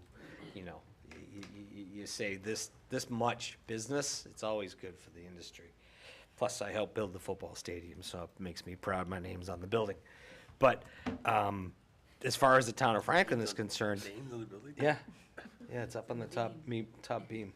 Mhm. Oh, you snuck it in. No, it's called the signature beam. Anybody who built the building I on the know, day I would know, get I'm to just sign the joking around. signature beam. You know So, that, yeah, right? my name, my wife's name, and my 2 daughters' names, because my other 3 children weren't born at the time. Excellent, Yeah. that's cool. Isn't that fun? All right. But anyways, I was actually a young kid at the time. You didn't know me, I was 30. Yeah, I was 30 once. So anyways, what I'm getting at is this opens up such a huge economic opportunity for us here in the town of Franklin. I think mainly for the same reasons why Franklin's such an attractive place. We have all of the amazing amenities that we have, but we do have the 2 exits off of 495, literally 2 exits down, 1 exit down from Rentham, for them to basically, splinter off and utilize us. I think that's honestly where our best benefit is the fact that we've got our 2 495 exits. It's a simple drop off, come on down, spend some time in Franklin, spend your money here. And trains. And trains, right, we got the 2 train stops. My question too really is, how finicky, and I'm probably already know the answer to this question, but how finicky would they be about the licensing? Pretty finicky. Okay. Yes. But Because the only reason I say that is because we, as the town of Franklin, to what extent would we be able to promote ourselves as the World Cup place to be? In other words, can we say the World Cup on our website? at this point in time, I've said things like Soccer Earth Day and Yeah, but that could it's mean like like creative like, problem like, solving. like I'm why sorry, I 9 don't have play the language soccer. in front of me, but I do say things such as like global community events. So it's alluding hard to it, but until we get that final information from FIFA, I don't really feel comfortable jeopardizing us in any way. I understand. Keeping us safe you Yeah. know, from being fined something. But we have been in discussion with them, so it's something that we'll hopefully have more clarity on soon. And that's something that they said that they'll provide more clarity with, how we are able to kind of advertise things without, Without actually using their trademark. with abiding by, any kind Right. of licensing, not, hampering any licensing agreements. I think they'd already know. Just remember That's what how. I'm Right, like- that's what I'm like- thinking. like, Isn't that already in writing Yeah. somewhere? Oh, Yeah. FIFA Are has you- FIFA has a pretty well-established history on this They have a stuff. good This law. is not exactly like The first time they've done the it. type of, no, Yeah. it's not Really, exactly they an go after organization that, people. negotiates. yeah, they're, Yeah, no. they're pretty much top down. Yeah. Yeah. Interesting. Anything else? No, nothing other than I'm alluding to kind of what you had mentioned, is if with what we do have the ability to work off of, and I love the ideas that came up today of just kind of expanding what we have. so that it's almost like taking what would have been multiple small parties and then spreading them out so that they all overlap each other into this one big kind of event. I think that's awesome. You nailed it. That's exactly what we're doing. You know? Yeah. And just the Porch Fest, I was joking with Mel, I'll have my porch done by then. No, I'm just joking. But between the Porch Fest, the Farmers Market, the 4th of July, and, you know, the other events that we have going on, just to kind of make that a majestic advertisement so that it attracts that group of people. But how much would it be, and I know it's still a ways off, but how much of a task, how much more of a task would it be to add in aspects of our local events that would meet the culture of the teams that are playing? So in other words, if it were like Italy versus Hungary, or Italy versus Spain, or whatever, that we kind of accentuate some of those types of cultural aspects into our Absolutely. events, so that they say, hey, you know, they're having a little, Yeah.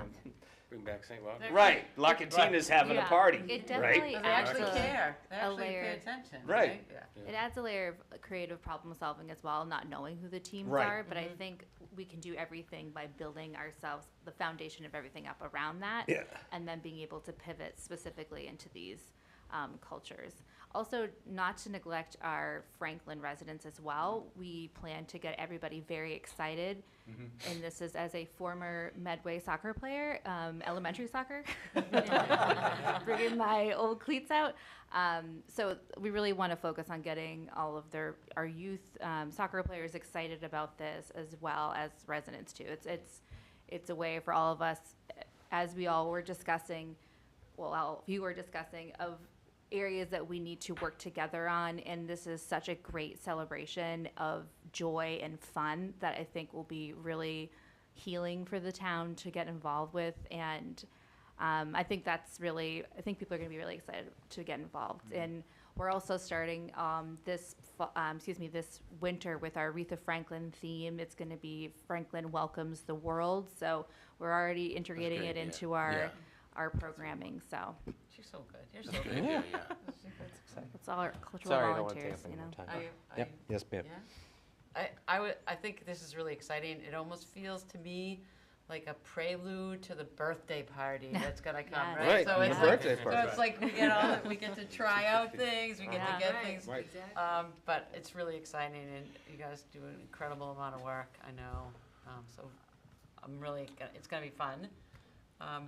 Counselor Sheridan, do you have anything to Just add? very, very, very quickly, they do stuff like all the time as far as the marketing, because like around Super Bowl time, people advertise the Super Bowl stuff without mentioning the Super Bowl, you know, they say the big game, whatever. The big game. Yeah, something like right? that, and everybody knows There what we you're go. talking The about. big Yeah, game. yeah, we know what they're talking Yeah. about, right? Even if they don't sponsor the Patriots, they still talk about the big game, even though they can't mention the team, yeah. Right. Great. Counselor Frangillo? Nothing further. I appreciate you being proactive and thinking through this. You'll have to give us some Excited. soccer insight. I heard you're a fan. Big fan. Big fan. I'm not There's a surprised. few of us. It's in his family. There's a Yeah, few of us. right. Runs in his family. Max has a comment or a question for, come up to an empty mic. Yes.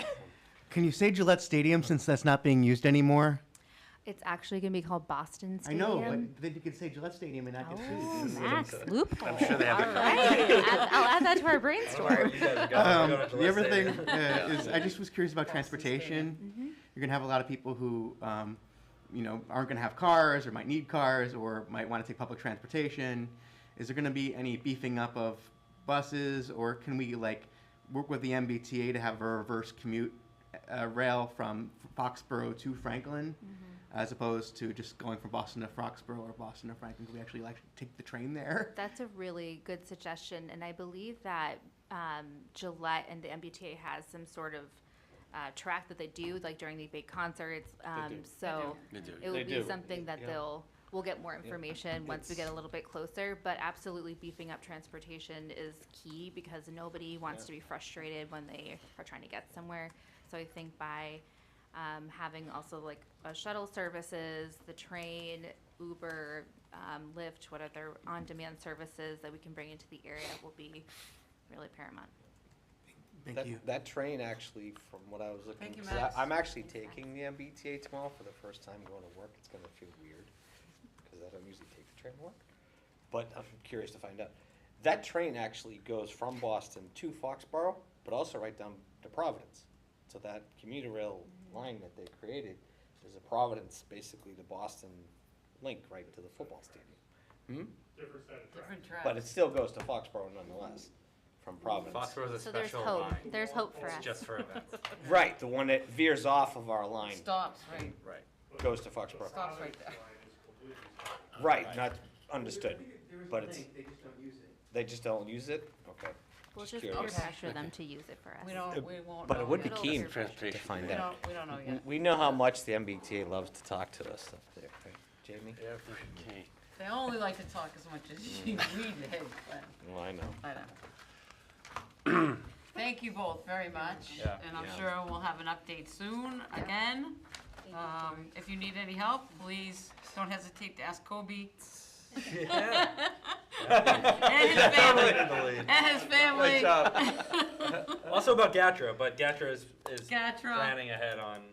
Is GATRA planning yeah, yeah. to help with shuttles and Yeah. people Yeah. and stuff? Okay, good.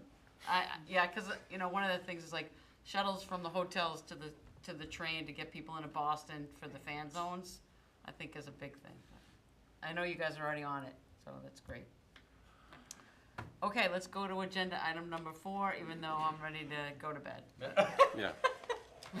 It's almost my bedtime. It's almost like a council meeting. I know. That's why Remember, we 6 had one today. 6 o'clock next week, Thank 6 God. o'clock. I know, 6 I know, o'clock. I know. That's why we had one today. It's still sunny out. Okay, so we're gonna talk a little bit about the EDC goals next, and kind of what we want to do next. I mean, we have a lot of these things that are completed. What you guys think we should prioritize for the next term, maybe, or for the staff to be able to prioritize. I think maybe I'm looking for Jamie to see if he's gonna nod at me, like, yeah, that's what we want to do, or like, yeah. So Jamie, take it. I just think congratulations to all of you. I mean, we've made it through all these. I think 40R is one that's hanging out there, but I think that's not necessarily because of a lack of effort. It's just, that's a hard one to do, and there's different strategies, and, there's not necessarily a right or wrong, but I think, that it's okay to kind of come to a consensus that maybe there isn't a consensus. But I think the 5th one down, prioritize and implement recommendations from the HPP, Rankin for All, the master plan. Maybe that's your lead into what we were talking about earlier. Yeah. Maybe that's more like, hey, we have approved plans. I think we still are trying to acknowledge and educate the public as to the stuff that they're dissatisfied with, how it got there. But maybe that's where the workshop discussion kind of concepts come into place. And the open space plan, for all intents and purposes, is done. We just had that one little thing that the state wanted us to do, which Right. Brika will finish up when she gets back. But maybe that's kind of like your lead-in. I mean, now that all those plans are done, what next? Especially when you have such fracture in the community. Maybe that's a good discussion to have. I mean, we can talk to the chairman about that at some point. Yeah, I mean, I feel like we need to talk about the master plan all the time. Right. We need to make sure that people use it. Like, when I say living, breathing document, like, I mean it. Like, the planning board uses it, the ZBA uses it, the council uses it, the staff uses it to decide what bylaws and things they work on, we work on together. And, I mean, it's a great plan. We're really lucky we have that. There's a lot of work, a lot of great people. I'm so happy that I got to know those people better, people I knew better, and new people. Everybody really cared a lot, and we have to make sure that doesn't sit on a shelf somewhere and collect dust. So that's kind of Really well what I just wanted to put out there on the record. There's a reason why we have it. There's a reason why we do it, and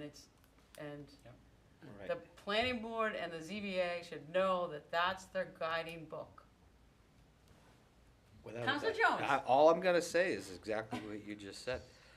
And that is to reiterate the fact that we need to follow the master plan, but I think we should have, as an economic I think the Economic Development Committee / council, should be a body or create a body or an entity, that ultimately takes responsibility of making sure the master plan is executed appropriately Okay. in some way.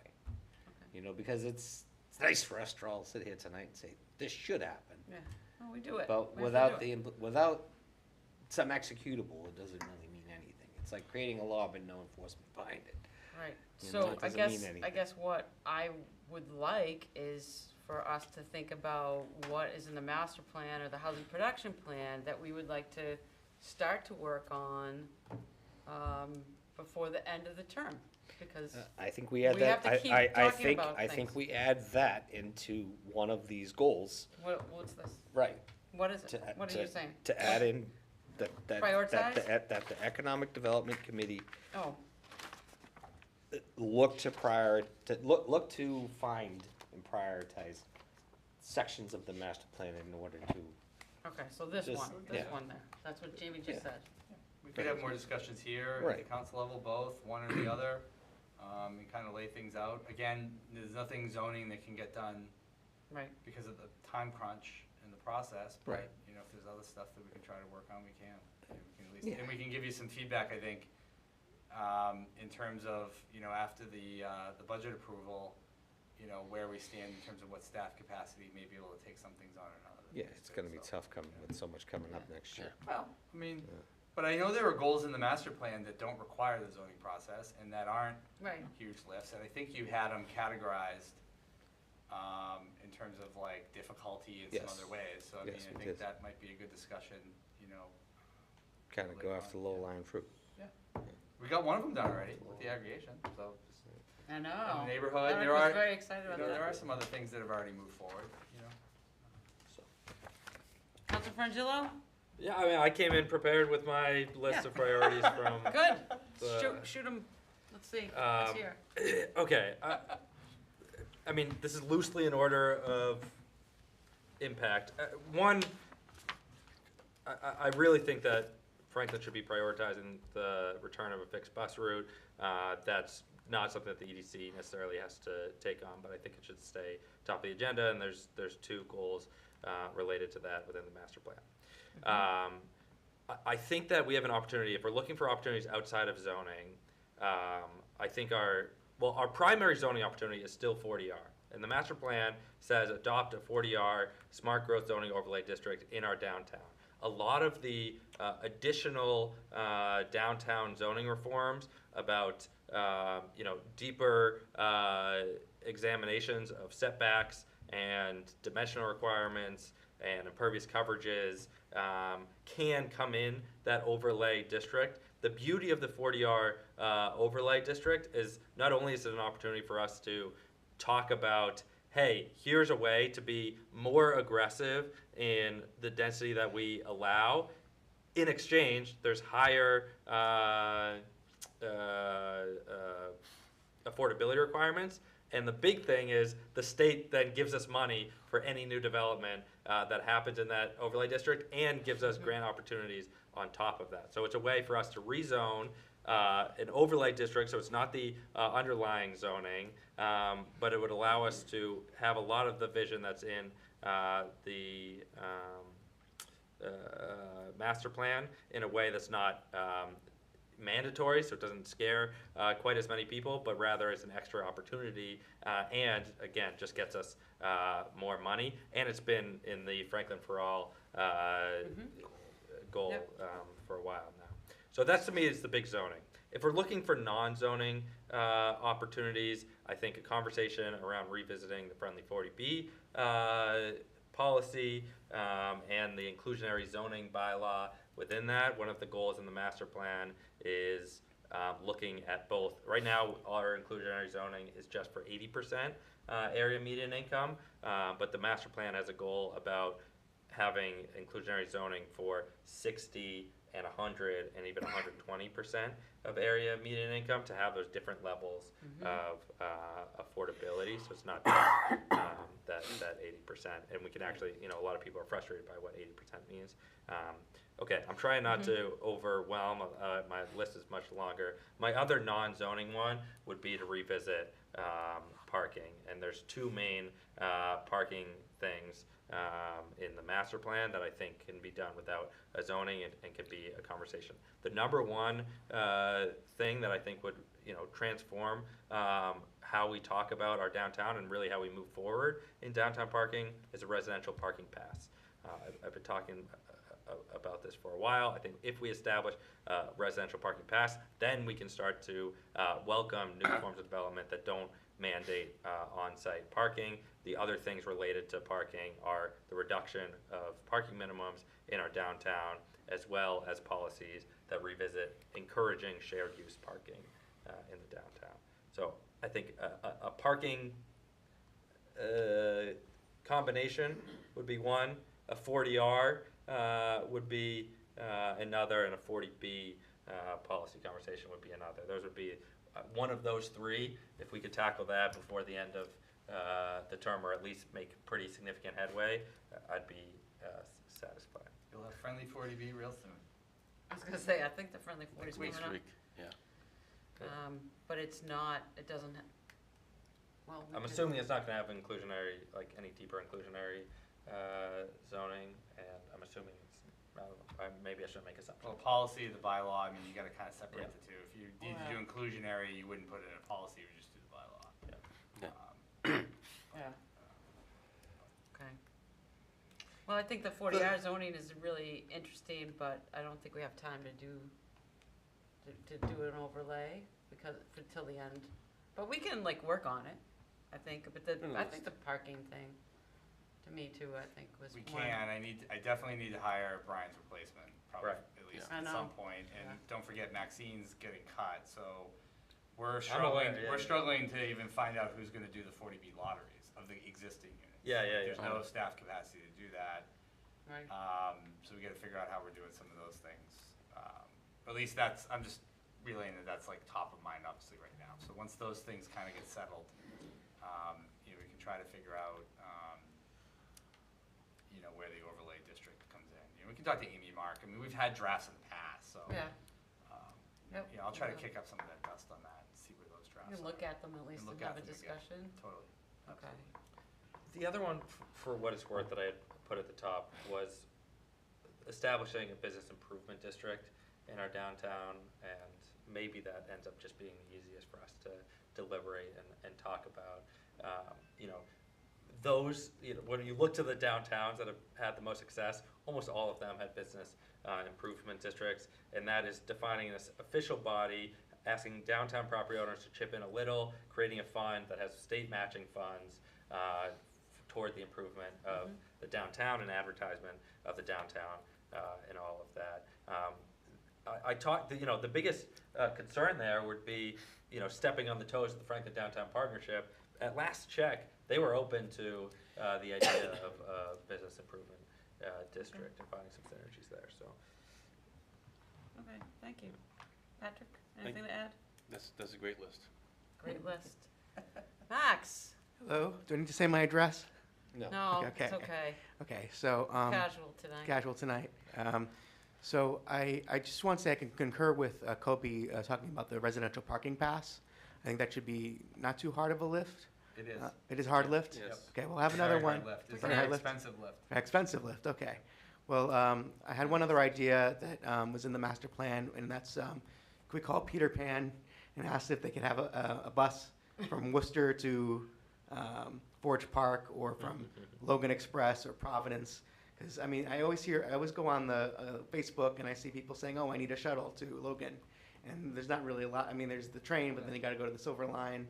And I think there's a sort of a need, because we're kind of right in the middle of those three towns. And if we can get some more cars off the road, we'll hear less people complaining about traffic. So, Good luck with that. Thank you, Max. It's a good idea. and it is in the master plan. It is in the master plan. It's in the master plan, yeah. Thank you. Okay, I think we have a lot to do. with no staff capacity Yeah. and Get there. And no brain people- capacity yeah. left. That's why I'm making a motion to adjourn, ma'am. Oh! Non-debatable. Oh, is there a second? Second. Non-debatable. All those in favor signify by saying aye. Aye. Aye. Thank you, everyone. Have a good night. Recording stopped. Wow. Appreciate your time. Well, it's just when you have time.